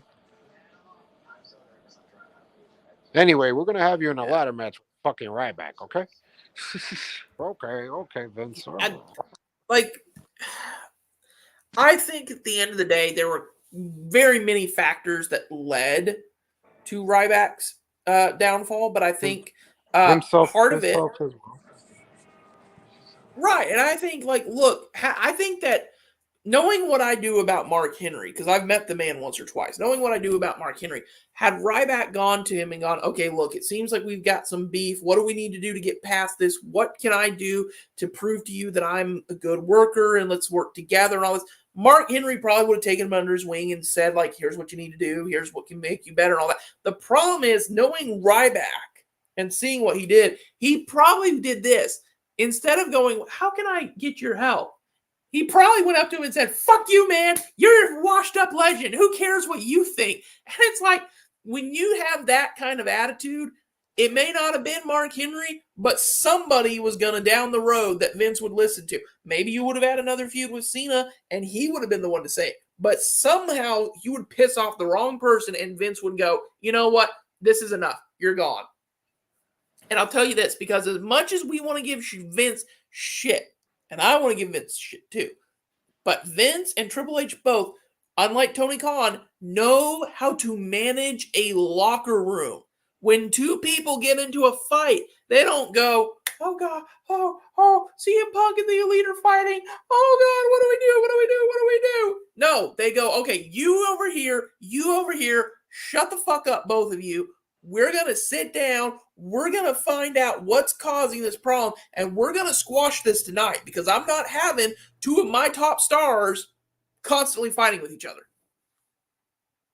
You hit the mic. You're off. Oh yeah, I was talking to my lovely wife. But yeah. I think the Cena thing didn't do any momentum. There was nothing there. Cena says something. Next thing you know, you see him in what? What was it? Jericho, I think? It had to be Jericho. I know Jericho had a feud with him and he got destroyed on the mic. That's when I knew it was over. I was like, oh, it's over. And you know the funny thing to me to this day, Jericho could destroy anyone he wants to on the mic. And there are times where I've thought, like somebody said, well, what about that feud he had where Bray Wyatt talked circles around him? I'm like, you think that was because Bray Wyatt talked circles around Jericho? I'm like, no, Jericho could have destroyed him on the mic. Jericho destroyed Ryback, but he destroyed himself. The whole Booker T thing, hey, I'm on Booker T's side on this, you know? He's a piece of shit. He's a piece of shit, like Booker T said. He's a piece of shit. He don't want to fight. So, hey. No. But that doesn't mean Booker T doesn't want to fight him still. And I don't feel bad for the guy. He didn't do nothing. And for Bray Wyatt fans out there, you guys watching all this, I was never a fan of this whole, what is it, Fiend, turn puppet show, turn Uncle Howdy, turn, oh, this is the coolest thing. Nothing was as good as you don't know what you're talking about. Nothing was as good as his cult leaders days. The only great thing that Bray Wyatt did was the Wyatt family with Luke Harper, you know, and all those games. Yeah, like I just said. And I'm not even including Braun Strowman. Take Braun Strowman out of that shit. I'm talking about the original Wyatt family. That was the best thing. His best run was as the leader of the Wyatt family, like that kind of cultist gimmick. And here's the funny thing. I didn't know this until years later. And Bray admits this. Do you know, and I think this is true. People go, oh, Bray's so creative, and I think he is. But do you know what I think was the reason that gimmick worked so well? He even said there were times where I would call up, and the two of them became friends, talked to each other a lot. He's like, there were times I would call Raven up and be like, hey, man, what do you do? And I'm like, dude, Raven has one of the best creative minds in the business. Like, some of Raven's stuff was, I mean, look, did he cross the line sometimes? Absolutely. But he had some of the best gimmicks and not gimmicks, sorry, the best angles and the best promos. He knew what to do and what to say and how to go. This will elicit this response, and then he can respond this way, so then I'll respond that way. Edge has the same kind of mind. There are some people in the business who they know how to do it from not only from an in the ring standpoint, but also from a Batista. I was watching Batista's video, the I Walk Alone Batista or something, whatever. The other day I was watching this. Yeah, I was watching this, and in it, he's talking about this. He says, here's the thing. He goes, Edge knew, like, you're a big, strong guy. You can do this and this and this and this and this and this, and I'll do this, and then I'll cheat to win this way, and I'll do this. And he goes, even though if you look, he goes, I never won the title from Edge. He goes, that is one of my personal favorite feuds because he knew my style, he knew his style, he knew how to make them fit together, and he knew that we had to book the story as he's never going to be able to out wrestle me and pin me fairly, so he's going to cheat every time. He goes, that was one of my all-time favorite feuds. There are some people in the business, off the top of my head, Jericho, Edge, Raven. These are people who know how to make the pieces of the puzzle fit together.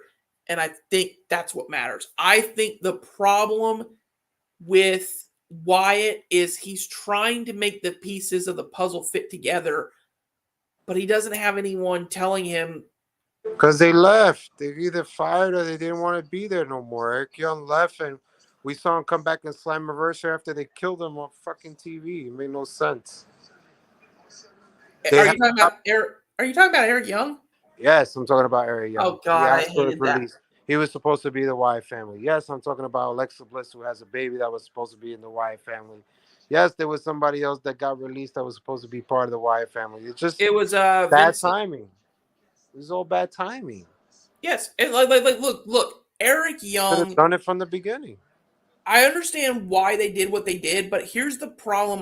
One of the biggest problems I have with the whole Eric Young thing. You ready? Besides, he asked for the release, by the way. It wasn't just dumb. He asked for it.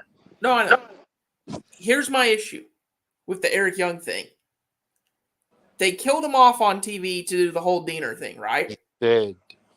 How are they going? Like I'm thinking, I'm like, when he came back, I'm like, okay, how are they going to explain this the next week on TV? Instead, they do nothing. They're just like, well, he's back now. I'm like, you killed him off on TV. At least give me somebody came here and saved him before he bled out or something. See what I'm saying? Like, Makes no sense. it makes zero sense. And I can't stand when companies do that. I cannot stand when companies do a storyline and then go, but completely ignore that storyline. You're not supposed to remember it. Oh, well, I guess we lost.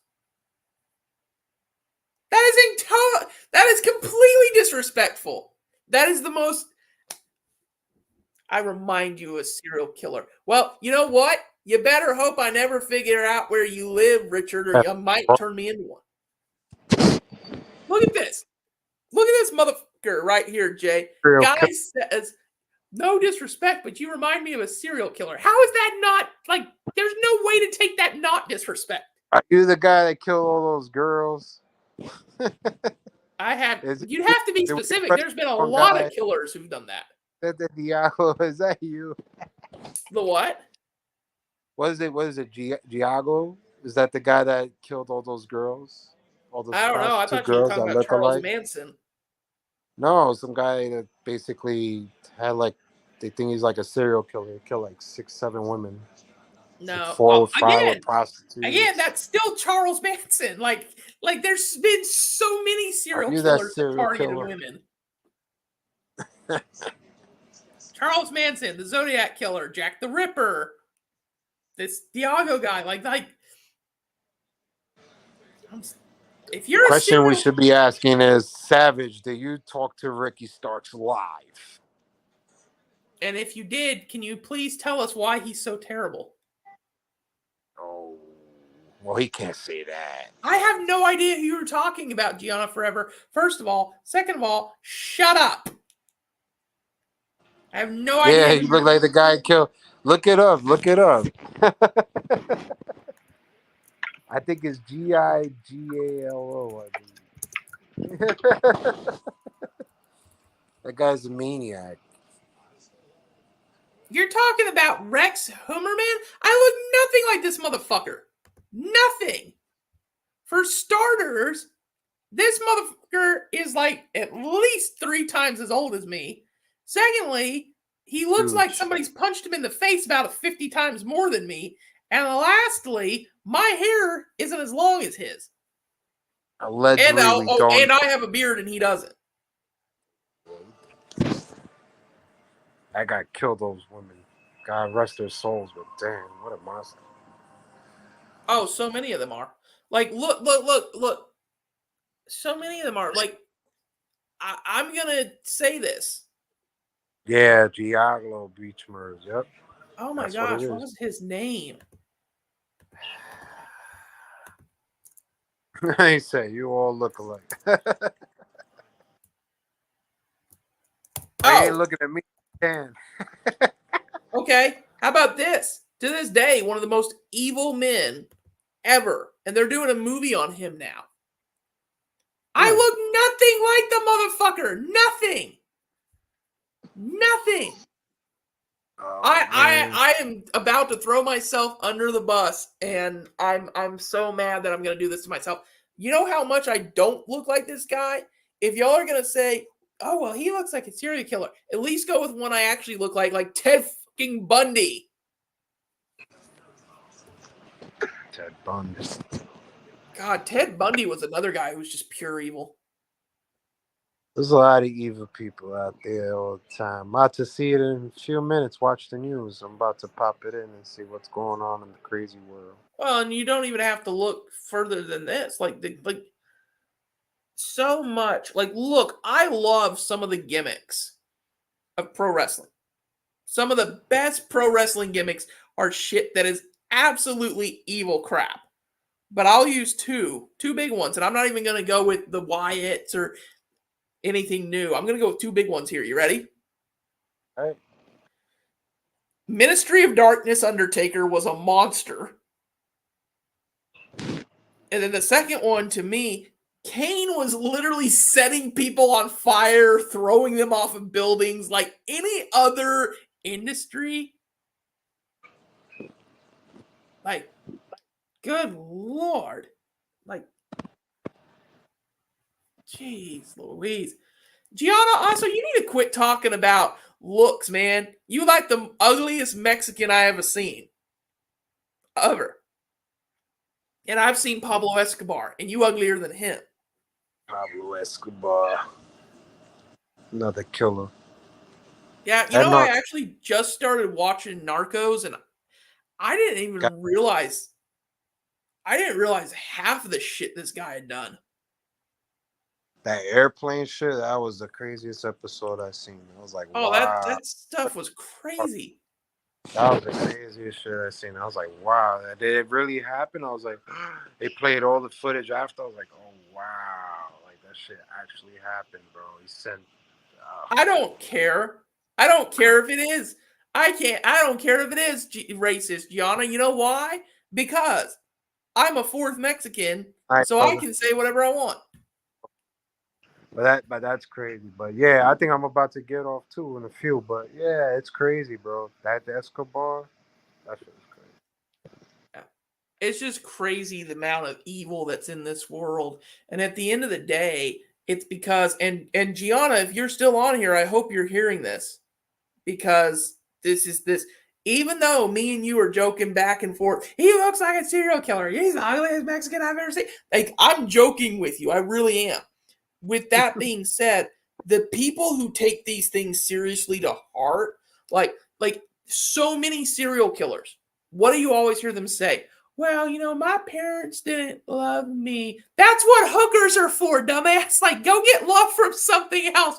We get it. Your parents didn't love you. But you can't use that as an excuse for murdering 6 people or more. But it's great. All right, well, I'll see y'all. We're about to get off. Yeah, I guess I'll see y'all Monday for Raw. Yeah. This show, Travis, everybody, Tom, Savage, Gianna, everybody. I know I'm missing Richard, Jeff. I don't all of you guys. Look like him.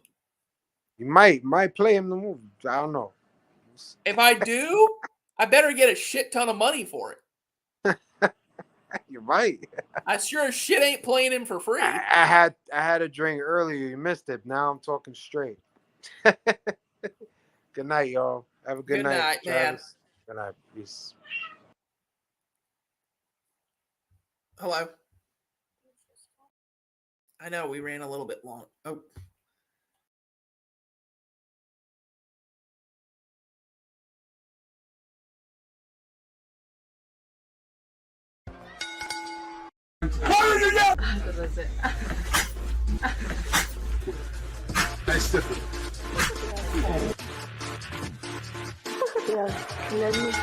Pedigree, 1, 2, 3, project you live as a champ. A last ride straight to hell, a tombstone, a choke slam. Here to give it to you raw. This is Wrestling with Savage. Smackdown, hold the title. This is Wrestling with Savage. What? Wrestling with Savage begins now.